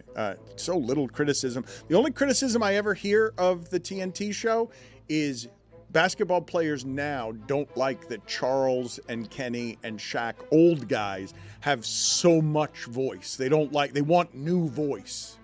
That's because they don't have any rings. If they had more rings, they wouldn't mind. New York, the only market that could want their coach fired after he took them somewhere they hadn't been in 25 years. It's amazing. Obi Toppin, Revenge Series. Here's something to ponder. If an NBA Finals happens and nobody watches, nobody cares, or nobody talks about it, did it actually happen? People will watch, people will care, people will talk about it. So much ratings talk coming the next couple of weeks. So we control that. We could just not do it. Here. It won't be here. Talk some hoops. I'm talking about it. We can't control it outside of here. Right. We can't even control it inside of here with Stugotz. Pacers Thunder, the rare series where both teams can point at trading Paul George away as the moment they instantly got better. Wait till Basketball Illuminati tomorrow. Woo! Wow. Some revelations, some behind-the-scenes stuff. A big congratulations to Josh Allen and Hanley Stenfield. Hanley? Haley? I don't know what her right. name is. Hold on. Steinfield. You made her a Marlins shortstop. I did. Regardless, Josh finally got a ring. Hanley Steinfeld. I think it's Kenley Jensen. Seinfeld? Seinfeld. What's the deal with the Bills losing all the time? Mike Trout, do it in the postseason. What's the deal with Josh Allen's wife having a man's name? Mike Trout, make it to the postseason. Mariners, Cole Young with a walk-off in his MLB debut. How can you not be romantic about baseball? It's all baseball has left is romance. I still love baseball. Do you? Yes. You're the one. So does Kirk Cameron. All right. Justin Fields. Hold on a second, please. Hold on a second. Just Down to the second time. forgive me, sir. Brought it back. That's a good callback. Minor penalty, 2 minutes, stumbling.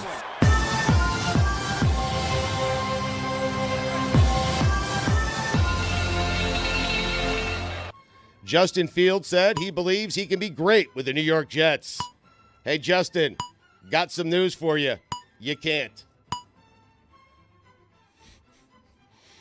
Doesn't seem like news. It just seems like a statement of fact. It doesn't seem like something. I'm just that letting you're- him know. Yeah, but it's not breaking news. It's just But something. he has set the bar so high for himself, and I want him to set it lower because he's not going to be great there. He wasn't great in Pittsburgh. He wasn't great in Chicago. He's not going to be great as a Jet. No one's great as a Jet. Except Revis. Put it on the poll at Le Batard Show. Is it possible, humanly possible, to be great as the quarterback of the New York Jets? Name one. And don't say name it. I'll wait all day. Andrew McCutcheon, still doing it. Cutch. With all this additional time on my hands, I've been listening to a lot of content. Top 5 things you should subscribe to. Substack. Stugotz790.substack.com. God Bless Football. YouTube. YouTube.com at Stugotz790. Number 2, Stupidity. And number 1, The Hockey Show. That is a quality show. I'm telling you. Roy, Dworky. It's a good show, man. Who else is on that with them? No idea. Rose. Oh, and Rosie, of course. And Ethan. And Butsky. I don't think that there's a Dworski. I don't think Dworky. I think it's Dworky. I call him Dworky. I don't think anyone calls him Dworky. I like Dworky. They do hockey nicknames. Yeah, They're a hockey all the show. time on the show. Yeah. Dworky. Here come the Jays. We sell a shirt that says Dworky on it. Do we? Okay. There's a shirt selling contest going on amongst the hockey show right now. How's it selling? I don't have the numbers, but whoever sells the most shirt amongst Rosie, Budsky, Dworky, and Belly win a big prize. Belly's winning right now. It's a good show. Subscribe, rate, review. They're going to be doing a live watch-along, as is Tony Tony with UFC. There are going to be a couple of pop-ups here in the next week. This weekend, UFC 316, June 7th on Saturday. The boys will be out there, 10 p.m. New sponsor, by the way, at the Dead Flamingo, Boost Mobile. Shout out to Boost Mobile for sponsoring the MMA Hang-Up, baby. Let's go. Bryce Harper missing an entire series after getting hit by a pitch on the elbow. You know what Bryce isn't, Dan? A hockey player. An entire series? Jesus. I laughed the other day because Bryce Harper went up to bat, and it was really nice with a gender-reveal blue bat. I saw that, yeah. But then he struck out, which you can't do. You gotta make contact if your bat is the gender reveal. You can't strike out. Not to bring it back, but the Cole Young walk-off on his debut is one of the saddest walk-offs I've ever seen. I thought it was romantic. It was for me. I mean, it was a little dribbler that was extra innings, so there was a runner running home and beats the throw home, but he dribbled it about 38 feet before the first baseman fielded it, threw it home. The run got in before the tag, then he runs, he gets to first base. It's a hit, walk-off, but man, it was a routine out. But it was, I mean, romantic. A walk-off's a walk-off. Walk-off's a walk-off. The way Stugotz painted it, I thought it was a home run. Yeah, it wasn't exactly Jeremy Hermida coming in and hitting Now a you're grand getting it. slam. There you go. Yeah. Interesting reference by Hermida never did that. I mean, he was supposed to do that. Hermida doesn't remember that, and you do. It's the only moment of his career. I think he remembers it. So I'm saying his life peaked at that moment. Not me. I wouldn't say that. That's he was supposed to have so many moments, though. He was supposed to have so many moments, but alas, not. Double the David Sampson. Still wouldn't be 5 feet tall or weigh over 100 pounds. What? What do you mean? I love David. It really doesn't sound like it. I just said double the David. It was funny. 5 feet tall. He's small. You get it? Good clean humor. I love David as much as he loves me. And as much as he loves Pablo. At any point, do you think Kylie Jenner looked around, realized she was in Indiana, and said, "Why the hell am I here?" Speaking of hell, or Browse. Dan, those are the weekend observations. Excellent. We love those always. We love those weekly. We were mentioning Amin's love of the breakfast flan, and it made me think of the breakfast flan song. So let's go ahead and play that for the people. I wish I had some breakfast flan. Breakfast flan. Where can I find a breakfast like that? Yeah, I regret doing that. Classic. Awesome.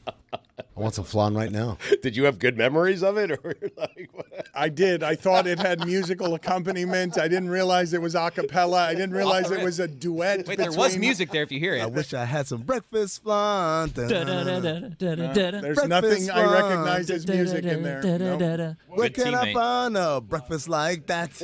Not anymore. Not after the pastelito incident. Sing all your shit a cappella moving forward.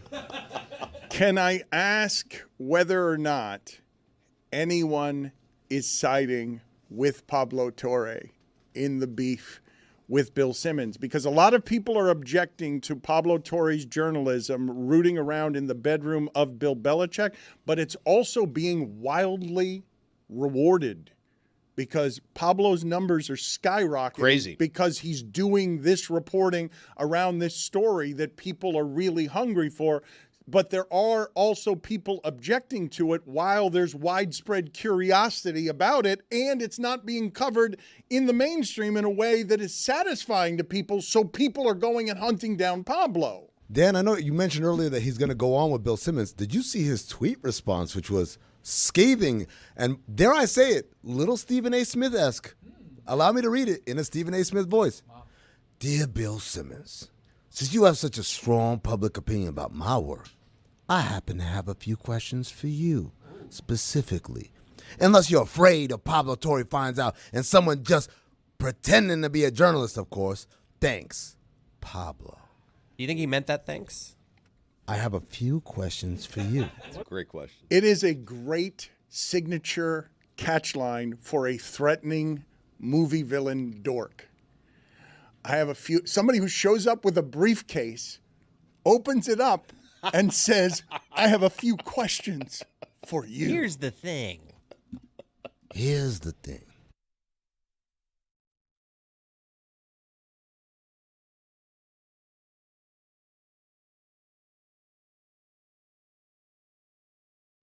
It's disturbing. No, it's also the mask, or just again. I've mentioned that it should be a retainer, a wire that runs outside of his mouth. It's just like all ear to ear that could impale someone. And if not for a Theragun, that could be Dwayne Dedman. Jeremy becomes Jeremy. Okay, so we got a bear here stumbling around. You see that mirror to the left? He's like, oh, this is weird. There's a lot of weird stuff here. Oh, my God. I just saw myself. Ah! He's like, ah, get out of here. So that's how I imagine a bear would react if they saw Jeremy in the woods. But that's what they would do to me. It's really screwed up to do that to a bear, honestly. He's just like not expecting, just like having a nice stroll. Right. And just, we'll watch it one more time. This is good fun. Good, clean fun right here. It really is. He's just like, oh my God! And then he's going, He was definitely a good-looking bear. Definitely scarred from that for a few months. Who puts a mirror in the woods? It's weird. That's my question. How did it get there? It was probably for the internet video. They probably did that on purpose. Yeah, but you're messing with bears. I mean, it's not right. Leave the bear alone. Who would do something for the internet visually like that with Yeah, a bear? imagine that. What are the chances there was a camera right in front of it, too? Ridiculous. Jeez. Small world. Greg, it was interesting. A bunch of people agreed. Now, you had a weekend where the Eagles lost, the Niners lost, so no more undefeated teams. 72 Dolphins could celebrate. But a lot of people saying the Dolphins were the best team in the NFL through 6 weeks. And so I know you're impressed with the offense. Hawk was in here yesterday, Andrew Hawkins, Tomahawk Podcast. He said that Tyreek Hill is the best player, non-quarterback division, in the NFL. And I agree with him. The Dolphins are overwhelming. I'm not certain they're not the best team in the NFL right now, Greg. I think they are at this minute. They're an underdog in Philadelphia, but only by 2.5 points, which is very interesting. Definitely they have the best offense. I think it's the best offense in Dolphins history. And when I write that, I get a lot of criticism. Too soon. What about this? What about that? Look, the Dolphins won Super Bowls with Larry Zonka because they ran the ball better than anybody and barely passed. They were as exciting as ever and broke NFL records with Dan Marino because they passed the ball like nobody else, but they didn't have a great running game. Right. Now they're doing both. They can run the ball like crazy. They lead the league in rushing. Raheem Mostert has 11 touchdowns in 6 games. And Tua is everything they thought he would be when they drafted him number 5 ahead of Herbert. Tua is the favorite in the MVP odds right now. Should be. With great reason. Yep. And I just think this is the most dynamic, well-balanced, inventive, exciting offense I've ever had. Can we end the debate between Herbert and Tua? Yes. Is it officially over? Wow. Yes. Someone's making a noise. Where's the noise coming from? Nah, Tony's not ready. Oh, Yeah. Can we see Justin Herbert without Brandon Staley? At that point, maybe with a better coach, I'd be intrigued. We're going to ask that question about Justin Herbert for his whole career, right? Yes. We're just going to keep asking, like, oh, but what if he was with a better coach? Oh, always. He has the most unbelievable weapons, too. Just like now, C.J. Stroud and Bryce Young are always going to be compared throughout their career. But Herbert's been in the league, 4 years? And if Staley gets fired and he gets a new coach, it will be his 3rd coach in 5 years. No, it's a shame for him. He's a really great quarterback, but I guess it's the way that we're constantly doing these comparisons between the two of them when one of them is not only winning, but breaking all of these records statistically and having a spectacular season. Obviously, like, the system has something to do with that. It would be crazy to say that it's not Mike McDaniel in some capacity. But also, different quarterbacks fit in different systems, different ways, and Justin Herbert has his flaws that maybe wouldn't work if he was just in the system. I think there's so many people saying, oh, well, if Herbert was in Tua's spot, it would be even better. I have no reason to believe that's the case. I have something that's probably not popular, especially down here in Miami. Oh, boy. Dolphins offenses have ruined football for me. Like, I can't watch a football game that's not the Dolphins. It's done the exact opposite for me. I just it's can't. made football amazing. Like, I'm watching. No, it's great, but I'm saying it's ruined the rest of football for me. Like, I can't watch just a single game that's not the Dolphins. Like, if I tune in, it's the third quarter, it's like, I don't know, 14-9 or something. I can't watch it. I'm the like, Patriots option doesn't do it well, for I'm you? like, why can't you guys just score? I don't understand. Like, why does it take you so long to score? Why can't you just score in 3 plays in 45 seconds? Like, what's going on They here? spoiled you. This doesn't make sense to me. I don't get it. Is that what Iowa is like? I can't imagine watching Iowa football. No, we don't score that much. That's crazy. Why Billy, not? they won a game 15-6 over the weekend. But why don't you just try having everyone go in motion You and guys should throwing score the more. ball? Yeah, why don't you just score more? Just get all the fast players in Get the those country. tight ends running early. Yeah, why can't you just do that? I don't get it. There have been so many seasons in the past, so many Dolphin seasons in the past, where if they're behind 14-0 in the first quarter, the crowd is leaving. Everybody's giving up. The game is over. The game is over. Tua was laughing on the sideline after they scored the second touchdown, and I'm like, whoa. Right. Because I thought they were going to come back, but I'm like, I don't know. That's supreme confidence. He You was know what? smiling after the second touchdown on the sideline. When they were behind 14-0, they were still, you know how the odds update now? Christopher pointed this out to me. I didn't know it. When they're down 14-0, they're still a minus 200 favorite to win the game. There was no doubt. And it wasn't just because Carolina sucks, which it does. Right. It's because the Dolphins' offense is, until somebody proves otherwise, almost unstoppable. And like 5 years ago, we were watching Jay Cutler throw passes to Devontae Parker. Right. Like that was supposed to be the height of excitement of the Dolphins offense since Dan Marino. Yeah, amazing. And now it's this. So this is the best offense. That's saying a lot considering Marino, Clayton, Duper, and that offense. And here's some Shakespeare as All right. done by the Dan Le Batard Show with Stugotz. We've stolen the exclamation point officially from Get Up. It's put after the word show. So this is Act 1, Scene 2 of Macbeth. The stage instructions are: a camp near Fours. Alarm within. Enter Duncan, Malcolm, Donalbain, Lennox with attendants, meeting a bleeding sergeant. I don't even know what that means. Jessica, you will play the role. All right, so wait, can we set the scene? Thank you, Mike. Can we set the scene, Mike, from high school? Can you give Chris Cody his motivation on, because he didn't even understand what Whittingham. Am I happy? Like what? Am I, like, Sergeant is distressed? bleeding. What, Okay. In what You're condition does the distressed? Okay, very good. Good confidence there. Let's have the music that we need, Shakespearean music, and let's see if we can find our note here. What bloody man is that? He can report, as seemeth by his plight of the revolt, the new estate. This is the sergeant, who like a good and hardy soldier fought gainst my captivity. Hail, brave friend! Say to the king the knowledge of the broil, as thou didst leave it. So true. Doubtful it stood, as two spent swimmers that do cling together and choke their art. The merciless MacDonald, worthy to be a rebel, for to that. The multiplying villainies of nature do swarm upon him from the western isles. Of kerns and Gallowes glasses is supplied, and fortune of his damned quarrel smiling. Showed like a rebel's whore. Showed like a rebel's whore. But all's too weak for brave Macbeth. Well, he deserves that name. Disdaining fortune with his brandished steel, which smoked with bloody execution. What? Yes. Like Valuor's minion carved out his passage till he faced the slave. I feel your distress. I really do. Which ne'er shook hands nor bade farewell to him till he uniseamed him from the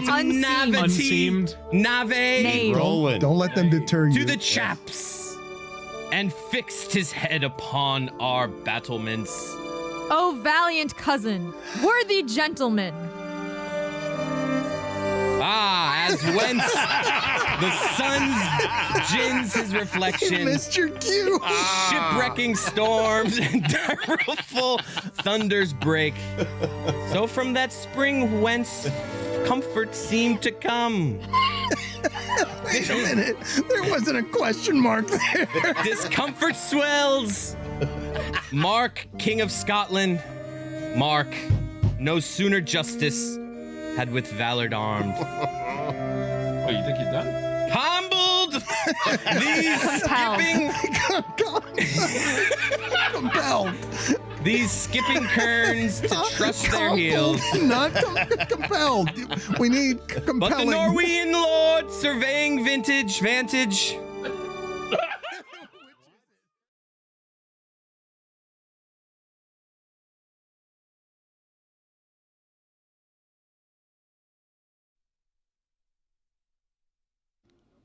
Now that I think about it, I think I have to concede that it stinks as a superhero catchphrase. I happen to have a few questions for you. But it works for a TV detective.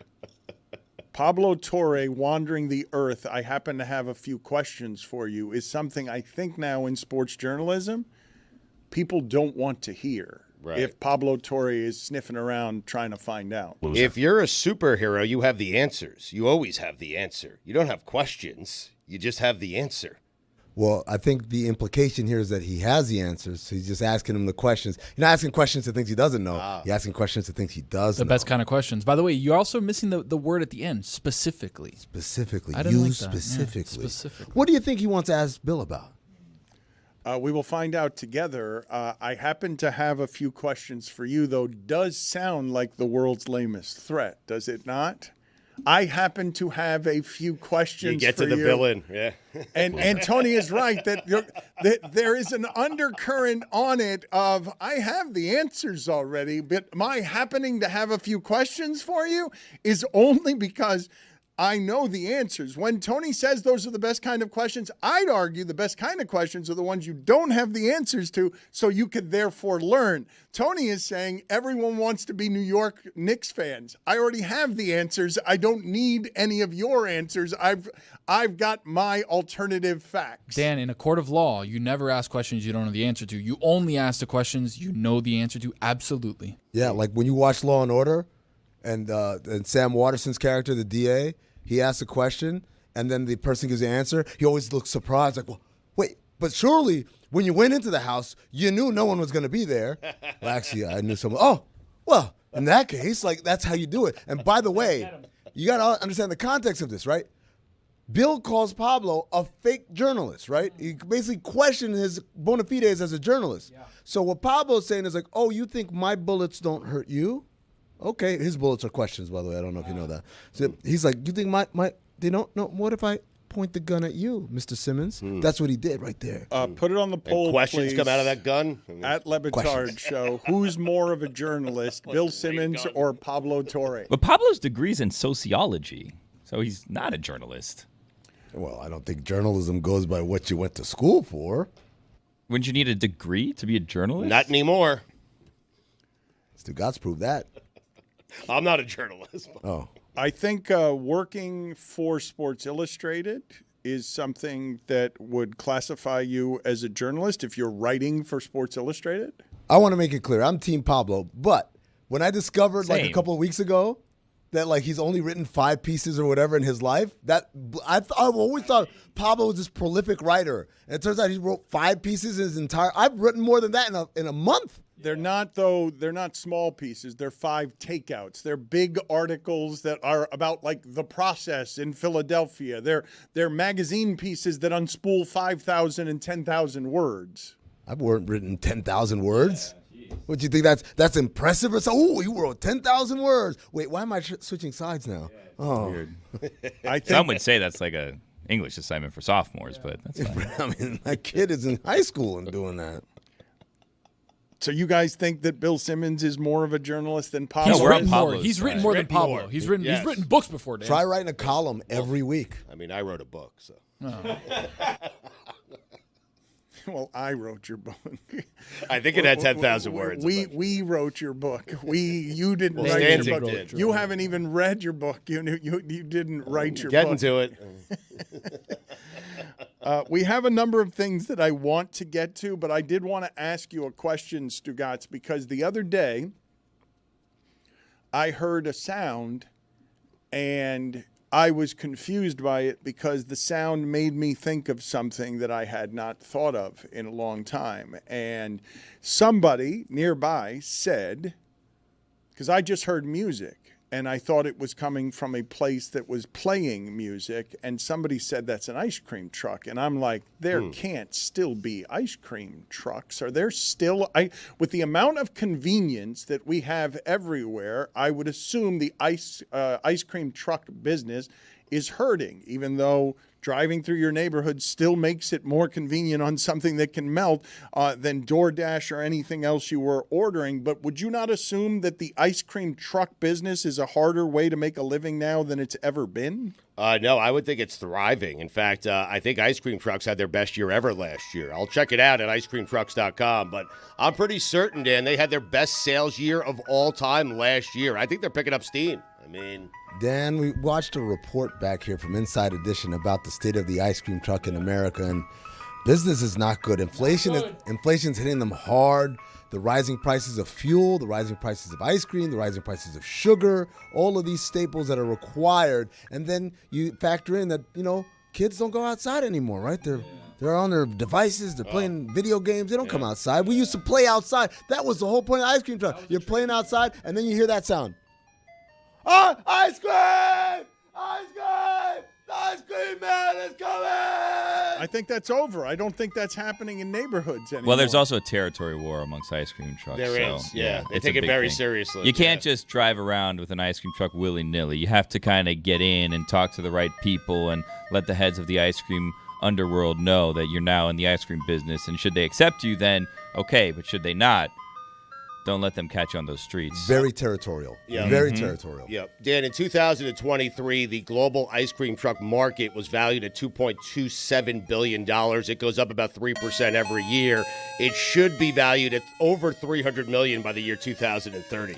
Ice cream trucks doing just fine, man. All right, well, you just gave us a bunch of different numbers and then made it $300 million, which was a lot less. You weren't listening to any of the numbers you were saying. By 230. By the year 2030, it will be valued at $300 million. But you just said it was more But it was than that. 2-something billion a couple years ago. No, I said it was $2.27 billion 2 years ago. It grows at a rate of 3.17%. And then it'll grow to 300 million. By 2030. Know your ice cream trucks. Yeah. man. Still doesn't understand what he's doing with the math.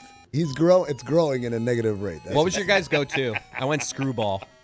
The little two-ball screwball or just one screwball? The one. The little like rock-hard bubble gum at the bottom of it. Strawberry shortcake. Oh, yeah. Choco Taco is good. Toasted almond. Classic ice cream sandwich. Flintstone Push Pop. Put it on the poll Orange. at Le Batard Show. Which is the best of the ice cream truck flavors? Let's list this. Strawberry shortcake, the push-up, the Screwball. Choco Taco, The toasted almond. The chocolate eclair. If you go snow cone, you're a monster. that would be terrible to choose the snow cone. Can I please get some kind of remedial understanding of the math Stugotz just did, where It's something going well. Something increased by 2030 from the number 2 billion to 300 million. How is that an increase? The last ice cream music song that Chris was playing was the Camptown Ladies. This sounds like a video game more than like this. I would not buy anything from this ice cream truck. This is the cheap ice cream truck guy who's down on his luck. Oh, you got that classy ice cream truck music? I mean, geez. Definitely not the one that's playing the Camptown Ladies. Sing that song, doo-dah, doo-dah. I'm not getting ice cream in that one. If you're not playing this song, I'm not getting ice cream. I mean, this is the song. The standard song. Yeah. You mentioned video games and kids being inside. Tony, I don't know that anyone around here has made a worse appraisal about what their life is going to be than you before having a baby, announcing to everyone here that you couldn't wait to get so much time to now play video games. Yeah. Now that you have a baby that will be in the house, you thought you were going to really play a lot of video games. And then I heard people making fun of you here saying Tony hasn't been logged on anywhere in a month. That no one month is generous. That Tony has disappeared disappeared from the virtual reality world that is video games because fatherhood has swept him up into adulthood, and he's no longer allowed to be a selfish child. So I would play a lot of video games, right? My wife was working. She's now home 24/7. And when your wife's home 24/7, you don't really have enough time to go out and play video games because she's always watching what you're doing to make sure that you're doing what you're supposed to be doing and helping the baby, doing the dishes, all that stuff. So I would play video games. And then I told the boys here, don't worry, when the baby's little, she's going to be sleeping. And guess what dad gets to do while the baby's sleeping? Play a little video games. And we laughed at you. What I didn't realize is that I have to watch said baby while she sleeps as a nervous father for the first month and make sure that everything is good. Even though we have the little outlets telling her temperature, it's telling this and that, I need to have eyes on just to make sure that everything's good. So playtime decreased. I played once on a Saturday morning when she slept in a little bit. But yeah, I haven't logged in about 2 months. But there's still people asking, hey, are you playing? Are your LSU Tigers are doing well? Like, what's the deal? And I didn't respond. It's been a tough 5 months, Dan. I don't know if you could tell. I just I'm don't starting know. to get grace in my beat. What did you think fatherhood was going to be? Easy. Like what? I rarely hear the dad right before he's like, I'm gonna have a lot of free time coming up. Again, I thought I was going to be able to manage said free time around baby sleeping. Yeah. That did not happen. But as a man of understanding, hey, I can understand when I'm wrong and when I should have listened to Billy and others that had kids and said, you're not going to have that kind of time. I should have listened. I didn't. But you know what? It's a learning process, Dan. That's all it is. Congratulations on learning that your time is no longer your own. By the way, funny enough, it wasn't my own because I was, she wakes up around 4:45, 5 o'clock in the morning. She gets fed. She had a mistake on the bed today. So at 4:45, the baby. So came out of the diaper. So guess who had to clean everything? Dad had to take all the sheets off the covers. I had to spray the stuff. Who put on the diaper? Who put on the diaper? You or your wife? Before she went to bed, I think it was her. So that's put that in the back pocket. That's good. I'm always team do the diaper over like cleaning up messes. Like, well, I'll I had to clean clean up the mess because she was breastfeeding. So I was like, oh, you breastfeed, I'll clean up the mess. So I had to get on my hands and knees, Dan, and scrape the stuff off the sheets with this little spray and make sure that. Yeah. There's a mess on the bed. The mess was on the bed on the sheets. You don't have like a protector? Well, the sheet is on the still, sheet. How do I put the protectors underneath? You take the sheet off and you put the sheet to wash. Yeah, I know, but I had to spray with like You're a special sleeping on a cleaner. caca sheet now? Ooh, no. The first 18 months, they're not children; they're screaming shit monsters. Yeah, I mean, pretty much. You know, you're not alone though, Tony. I heard Shohei recently had a newborn, and the other day he was caught falling asleep during a game. Can you relate to this, Tony? Oh wow! Hold on. He's like asleep, and then you can see he does the thing of like, whoa, gotta wake up. Is that fatherhood or baseball? It was a blowout. They were losing. They were beating the Yankees 10-1, and clearly looking like he's sleeping. And then, you got to get it where you can, right? Those little 2 seconds of like, I'm gonna close. They my mean eyes. everything. But it feels like 30 minutes. It's called the cat nap. What's Dan. he doing with his nose on the other of the dugout? He's like touching. He sure. knows. He thinks right there, no one's watching him. I swear to God, that's my dad on the couch. And then like dad, like, and it's like, and we're like, just go to bed. Like, no, I'm watching this. I'm watching this. He does the same move, the hard blink and look around, and like, and then swearing he's still awake. God, maybe I'm getting old. I do Last night, my wife is just like, you're snoring.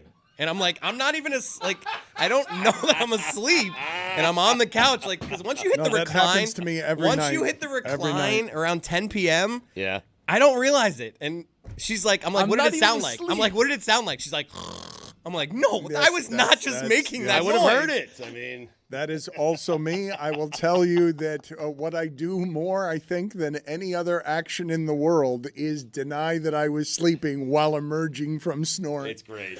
When I'm on the couch and we're watching something, and then it's it's bad when you're like, and the snore wakes you up. You're like, what was that? I am so tired that I am waking myself up with my own snore, startling myself, and then swearing you're not snoring, and then immediately lapsing Denial. into lying.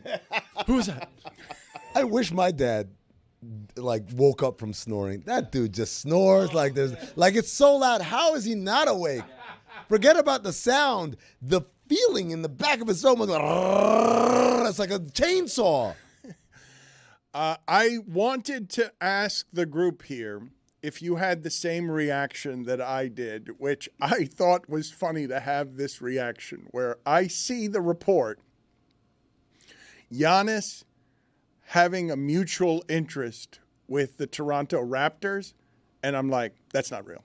Mm-hmm. That's not. The Raptors are not a possibility for any free agent under any circumstances who has every option. The choice is not going to be to leave America. However, at the moment,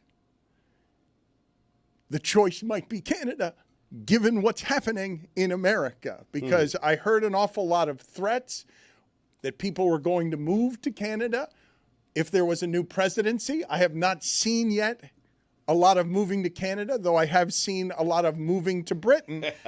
I can't get my head around the Toronto Raptors are going to get the coveted free agent. I don't believe that story. Well, you believe this part of it, that Toronto has interest. It's Giannis's interest That that is you have a hard correct. time I believing. do not deny or am in no way skeptical that Toronto thinks there's a chance. Why are you treating Toronto like it's Edmonton? Toronto's like the biggest city in Canada. Why would he go there, though? The reason I'm doing that is because no free agent who has a lot of options ever chooses Toronto. First of all, he's not a free agent. I hate to be Mr. Will Actually. It would be a trade. Number one. Number two, and we talk about this on today's episode of Oddball, there is a connection between Giannis and Masai Ujiri, the president of the Raptors. There's actually a video from the 2013 draft of Masai Ujiri in the war room trying to trade up to get to a pick where he can get Giannis. And finally, I think he gets up to like maybe 18 or whatever, but Giannis goes at 15 to the Bucks. So there's that connection. He's known him and wanted him for a long time. Obviously, Masai Ujiri is of Nigerian descent. Giannis is of Nigerian descent. There's that connection there. But then there's the other thing, which is he assisted in Giannis getting his visa to come to the United States originally. So there's a lot of stuff. There's a lot of background, like we know each other thing. And if you're Giannis, your big thing is I want to go somewhere where I know they know what they're doing. Well, Masai Ujiri is a guy who's got a great reputation in the league as a front office They were guy. 30 and 52 last year. Exactly, because they need Giannis. Oh. I want to, for a second, though, explore the correction that Amin made that is the correct correction. When he says Giannis isn't a free agent, he is someone who would be requesting a trade. The reason I make them the same thing is just because I think of free agency as options, and I think of Giannis as just options. He can choose anything he wants. Why would Toronto be the choice? He's not going to be traded someplace he doesn't want, and people with options, go ahead and give them to me. Kawhi got traded there on a rental. Give me all of the free agents or coveted option people who have ended up choosing Toronto. I think that's you're making my argument, which is it's mutual interest. Giannis would want that as an option. It's not, guess what, Giannis? You don't want to be here? Take your ass to Canada. That's not what's happening here. It's Giannis being like, you know what? I have a connection with the guy that runs the team. I think I kind of want to go there. Would you be kind enough to answer my question, though? The greatest free agent the Toronto Raptors or comparable person with options that the Raptors have ever gotten when they get into the bidding against American teams is? Kawhi Leonard. No, but trade. That was a 1-year rental. It was. So this is a 2-year rental. Okay. I don't know what you're doing. I'm sorry. It's like he's under contract. He's not under contract for 5 years. He's got options. He can go wherever he wants. He wants to get traded, and this is a place that is a trade destination. You're right, and free agents don't go to Canada historically, but players have been traded there, and that happens. The biggest free agent contract they've ever given out, 2009, Hedo Turkoglu, 5-year, $53 million. Hedo. I mean, he was coming. It was a sign and trade, but he signed. He was coming off an NBA Finals appearance. Remember, he hit the game winner against the Cavs. Ron McGill is going to join us right now. I will tell you one of the most shocking takes that we've ever had around here that flew under the radar. As soon as the Orlando Magic got Hedo Turkoglu, Stugotz proclaimed that the best starting lineup in the history of basketball. It was some starting five, man. I mean, go look it up. He wasn't lying. Jameer Nelson at the one. I know. Yeah. Was it Rashard Lewis on that team? Rashard Lewis. Oh, that was a good team. Dwight Howard. Yep. Hedo was like a point forward. Yeah, he was excellent at Who was three, the I think. fifth? Courtney Lee? No, there was someone else. It wasn't Courtney Lee as a two-guard? No, because I would never say that's the best I starting feel like it five was in Courtney Lee. basketball. I No. think you guys need to listen to what was just said. With Those those four are names. strong. I mean, It's not the best starting lineup in the history Top 10? of the sport. At the time, it had a chance. It in my did defense, not have a chance. It's not. It echoes eternally because it's such a bad take. It was J.J. Redick. Yeah. You want to list that again as the best starting five ever? Go ahead and list the whole Jameer Jameer at the one. Jameer, great leader, by the way. Yep. Great leader. Yep. JJ at the 2, one of the best shooters in the game, right? 3 is Hedo Turkoglu, point forward, controlling the game. 4 was Rashard Lewis, stretch 4s before that was a thing. Dwight Howard, dominant center at the 5. Thank you. Apologize. It's a good-ass team, guys. You're right. It's not the best starting lineup ever. Tomato. Chris Cody has nominated the tomato as the most versatile of all the foods. Yeah, tomato. Try to beat me. It can be a drink. It can be a soup. It can be on a sandwich. It can be a condiment if you make ketchup with it. I mean, the tomato's doing a lot. Ron McGill joins us now. Ron, do you have a more versatile food? And we haven't seen you in a while. You've been traveling, yes? Do you have a more versatile food than the tomato, sir? No, I'm with Chris on that. Tomato. I'm a ketchup guy. I have ketchup with everything. I have tomatoes and everything. I think tomatoes is a pretty versatile food, followed probably by the grape. Potatoes are pretty versatile. Yeah, potatoes are pretty versatile. It's true. Put it on the poll at Le Batard Show. More versatile food, the tomato or the potato? I can't make a morning cocktail out of a potato. It's a little hard, yes, to make an excellent drink out of the potato. Or actually, there's a potato soup. Potatoes made of vodka. Oh, that's true. Damn it. Checkmate. I think vodka's made of potato. Yeah, I was going to say potatoes are made of vodka. That kind of thing. Well, we got it, Tony. I was up at 4:45 cleaning shit, Dan. What are you going to do? Like a true alcoholic. The potato is made of vodka. Put that on the poll, Juju, at Le Batard Show. Is the potato made out of vodka? Ron, where have you been traveling? One of the places was the Galapagos, right? That's true. No, I just got back from the Galapagos, and in 2 weeks I leave for Australia for a few weeks. So that's going to be a pretty good trip. It's doing a documentary out there with Channel 10. So that'll be a lot of fun. I want to play for you here some owls showing affection to each other. I'd like for you to give us some play-by-play here and tell us which of the animals is most affectionate. They seem to be kissing here. It's like an aggressive makeout session, I'd say. Well, they're more grooming each other. They are definitely bonding, but it's not like you would think a makeout session. And that's not really what it is. But it is bonding and grooming. And, owls are monogamous birds. They kind of mate with one mate for the breeding season. So they're pretty admirable birds, but they're not the most intelligent of the birds. I think we've discussed that before. They're probably one of the least intelligent of the birds. Because of the massive size of their eyes, it takes up so much space in their skull. There's not a whole lot of room left for the brain. Owls got it figured out, huh? Every mating season, different mate? Well, not necessarily. They might come back with the same mate. There are some owls that are monogamous, throughout their lives, but definitely during the breeding season. They're not promiscuous, so to speak. Why would you say different mate if he just said monogamous? I thought I heard him say like a minute earlier that every mating season they rotate the mates. Get a new breeding season? No, they may get a new mate during a breeding season, but generally speaking, a lot of these birds of prey tend to be monogamous throughout their lives. So it's a choice. It's kind of like humans. Is there a reason for that, Ron? What they concluded is that it's beneficial for them. They get to understand each other's habits. They are being proven successful breeders, and that loyalty to each other helps for more successful reproduction. Ron, we were going to have you on after the Kentucky Derby, and we had lots of horse questions. One of the first ones was, how prevalent is incest in the horse racing community? Ooh. Because you hear like, oh, this person is, or this horse, I guess, is, along the lineage of Secretariat. And then this past year in the Kentucky Derby, I believe everyone participating was, from the Secretariat lineage. Even the jockeys. If you have so many people who are connected to Secretariat, how prevalent, I guess, is incest incestual behaviors in the horse racing community? And are there defects to horse incest? Wow. Okay, first of all, I think you're using the word incest really incorrectly. It's inbreeding. Inbreeding. Right? They're not having these horses actually breed each other. But the inbreeding is they're using the sperm from relatives of Secretariat. But my understanding is that it's really well down the line, way out on the tree there, way out on the branch. It's not like brother, sister, mother, son, or that kind of a close relationship. It's like, 14th and 15th cousins. But they're trying to get the highlight of that bloodline that made Secretariat so great, increase the value of that. That's a scam, right? Like, that's a scam.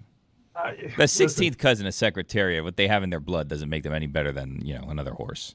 I'm not a horse breeder, so to speak, but it tends to add credibility when they're selling the sperm for, hundreds of thousands of dollars.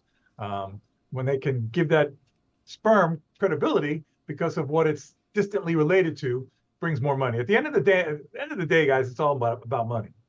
How do they confirm that this is? Oh yeah, I'm 16 cousins with the Secretary. Believe me. Oh well, they are very, very careful about documenting bloodlines of horses, all the way down the pedigrees. It's even with dogs. You'll find dogs. Oh, this dog is a fourth cousin of the grand champion of this particular breed. So there's a lot to assign to that credibility and value in being associated with a champion. Are there defects though in inbreeding in the animal community?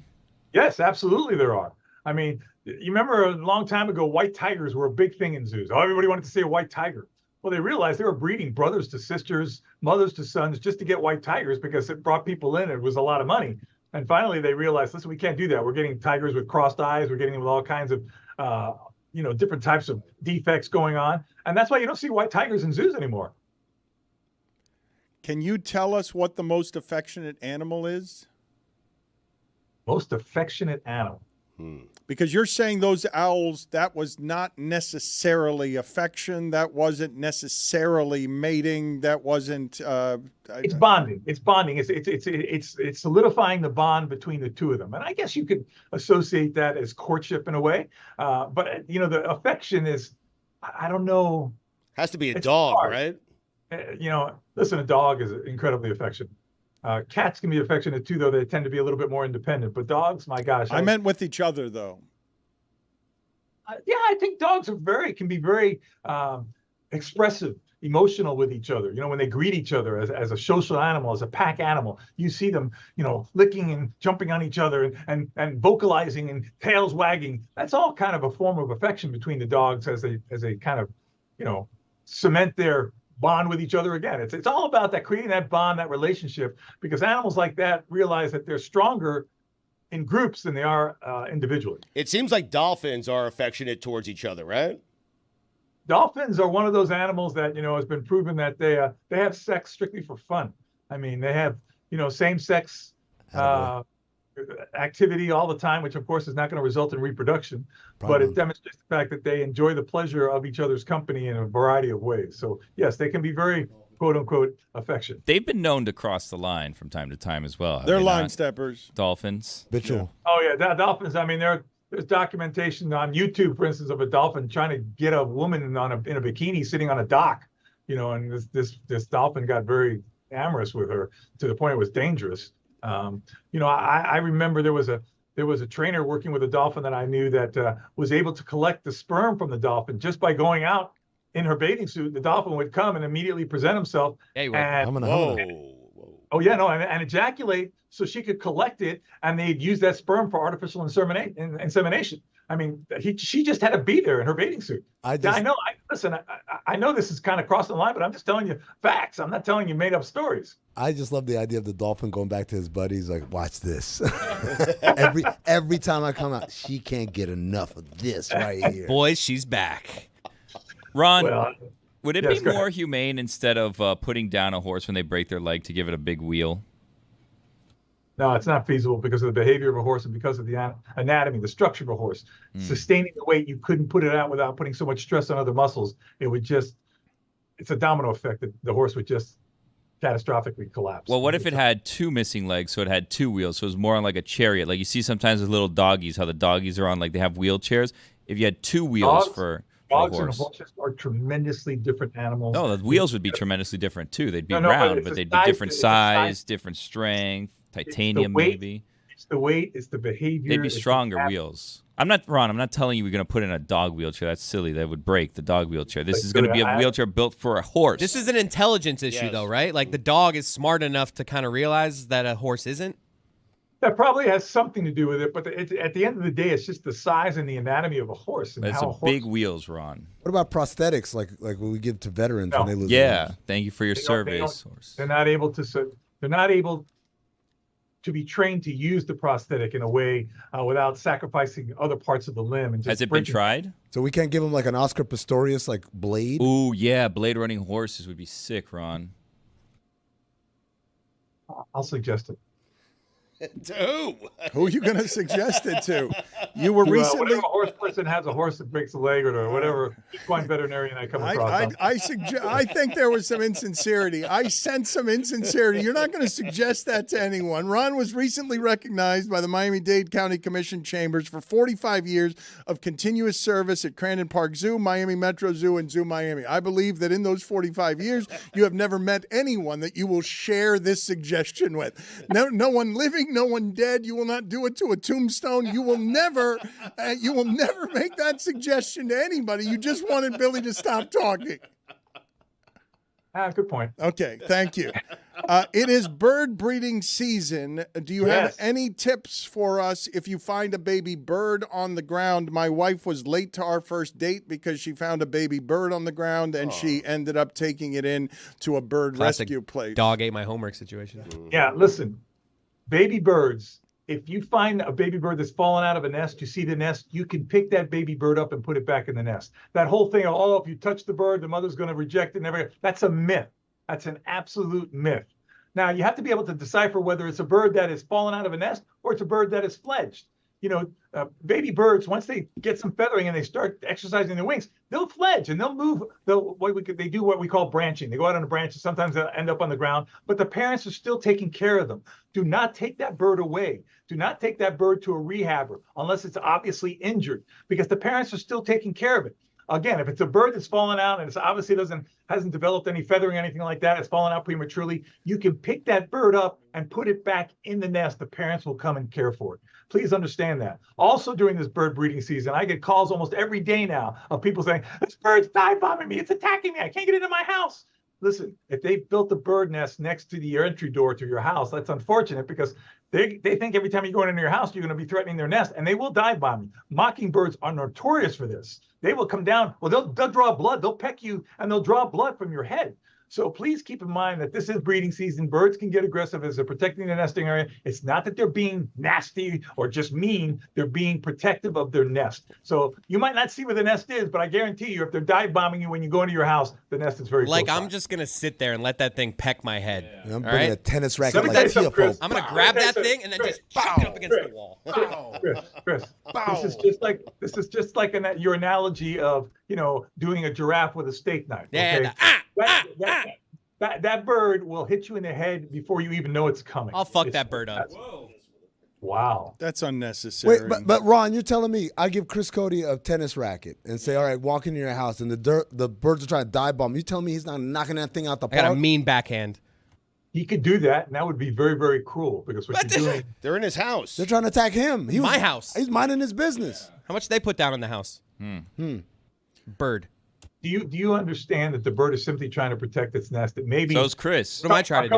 A couple of weeks, maybe 2 or 3 weeks, you could give it the grace and say, I understand, okay, and protect yourself, put a hat on or something, get in the house quickly.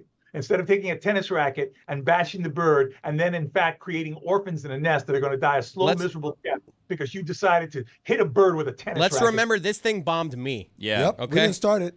I didn't bomb the bird. Like Pearl Harbor, we didn't start it, but we ended it. Wow. Weird. I had this happen to me the other day at the park. You hit it with a tennis racket? My dog is perpetually being attacked by this one bird, but he doesn't know what's happening because it comes and tries to bite its ass, and then he turns around and there's nothing there. And it happened the other day where I was nearby. It wasn't even in the park, and it started attacking both me and the dog. And my dog is running around. I'm picturing the dog looking at you, trying to bite my ass. Yes, my dog was confused. What's behind me that keeps pecking at my ass? And then it would fly away, and it would get too close to me. I got to get my wife to send it because you will hear me say, ah! Like it's a normal reaction. You will hear me be like, ah! Like, that would be gold. That would be gold. That would go viral. That's gold. All right, I gotta find this. I gotta ask Valerie to send it by the end of the segment. In the interim, can you just look at this from the sea? You often tell us that the sea is less explored than space. What the hell is this thing from the sea? Do you know what this is? Wow. Jesus, I don't know what it is, but it's just one of the unknown. It's called a feather star, but I don't know what it is. Is that's a fish? What is that? No, it's an invertebrate. Obviously, it's a feather star, so it's probably related to the starfish, and it's just an invertebrate. But I mean, when you think of the ocean, you look at some of the stuff that's found 2,000-3,000 feet underneath the ocean. Man, this stuff looks like some of your worst nightmares that you see out of some Star Trek, thing. I mean, it's unbelievable the things that we don't see that exist that are really real. I mean, you don't have to do any AI or any of that stuff. Just look at the bottom of the ocean to have your mind blown. Let's play for Ron this dog walker. I've never seen This is wild. This many dogs for a dog walker. I think this is too many. I think he's overworked. I think that's Can't be safe in this car. That's close to 25 dogs that are going into the car. But look how organized they are and how well behaved they are. The guy's doing something right. The guy is obviously earning his money. You don't have any dogs running away or barking or jumping up and down. They're all listening to this guy. This guy. They're piling for the audio audience. They're piling into an SUV that is not a large SUV. SUV is generous. It's a Honda Element. Oh, he left behind the Queen Elizabeth dog. I need to see the video of what that car looks like with all those dogs in there. I mean, I think another one comes out. Oh, that's a stray. That's some other lady. That's somebody else's dog. That's some other dogs. Like, hey, where's the party at? I'm impressed because all of those dogs were relaxed. They were calm. They seem to be very obedient and, systematically getting in that vehicle without any type of objection. The guy's doing something right. He's earning his money, and he's making a lot of it because dog walkers get paid per dog, and he's got a good check coming in on that one. Put it on the poll at Le Batard Show. Have you ever looked at the dog walker and said that person has a good check coming in at Le Batard Show? Oh, Chris Cody apparently has found he is sending the video right now to Lewis to see. All right, let's play this video as the close to the segment here. Send it to Lewis now. Evidently, I'm judging from Chris's Jolly Santa. A little bit of a slow build. There's like 10 seconds and then chaos. Can you recreate for us before we play the video the reaction you had when the bird came after you? Because I think that's the normal reaction. Okay? I will show. This was a video that I was sending Valerie, and I just saw Chris Cody, and I recognized from his chortling Jolly Santa laughter that he had finally received the video from my wife and probably heard whatever it is the sound was that I made when this bird had in its sights me and the dog retreating. The dog is dumb and confused. The dog doesn't understand what's attacking its ass. The bird's facing me. I'm going to say, about 250 times the size of the bird. The bird is not afraid of me. I am clearly and obviously afraid of the bird. It is a small bird. It's not a large bird. We have a lot of birds around here. But it's flapping its wings. I know, but I am telling you, the balcony on my apartment, I did not know before the balcony on my apartment that the crow will be a carnivore that will eat other birds because it leaves bird parts on my balcony. Dan, I was at the Metro Rail station. Ron, I wanted to ask you about this. There was a nest up there with one of those fledgling birds, and the crow went and got it out of the nest, brought it down, started pecking it. It basically bled out, and I was just sitting there watching it from like 6 feet away. And Ron, I couldn't do anything. I couldn't mess with the crow. The crow is a thug. That's it. The crows are thugs, but they're also one of the smartest birds in the world. As a matter of fact, they are the smartest bird in the world. Really? Put it on the poll at Le Batard Show. Is the crow? Did you know that's a shocker? Did you know that crows and ravens? That whole family, the crows and ravens, are the smartest birds in the world. Did you know the crow/raven was the smartest bird in the world? Only took a couple bites too. Left him there to die.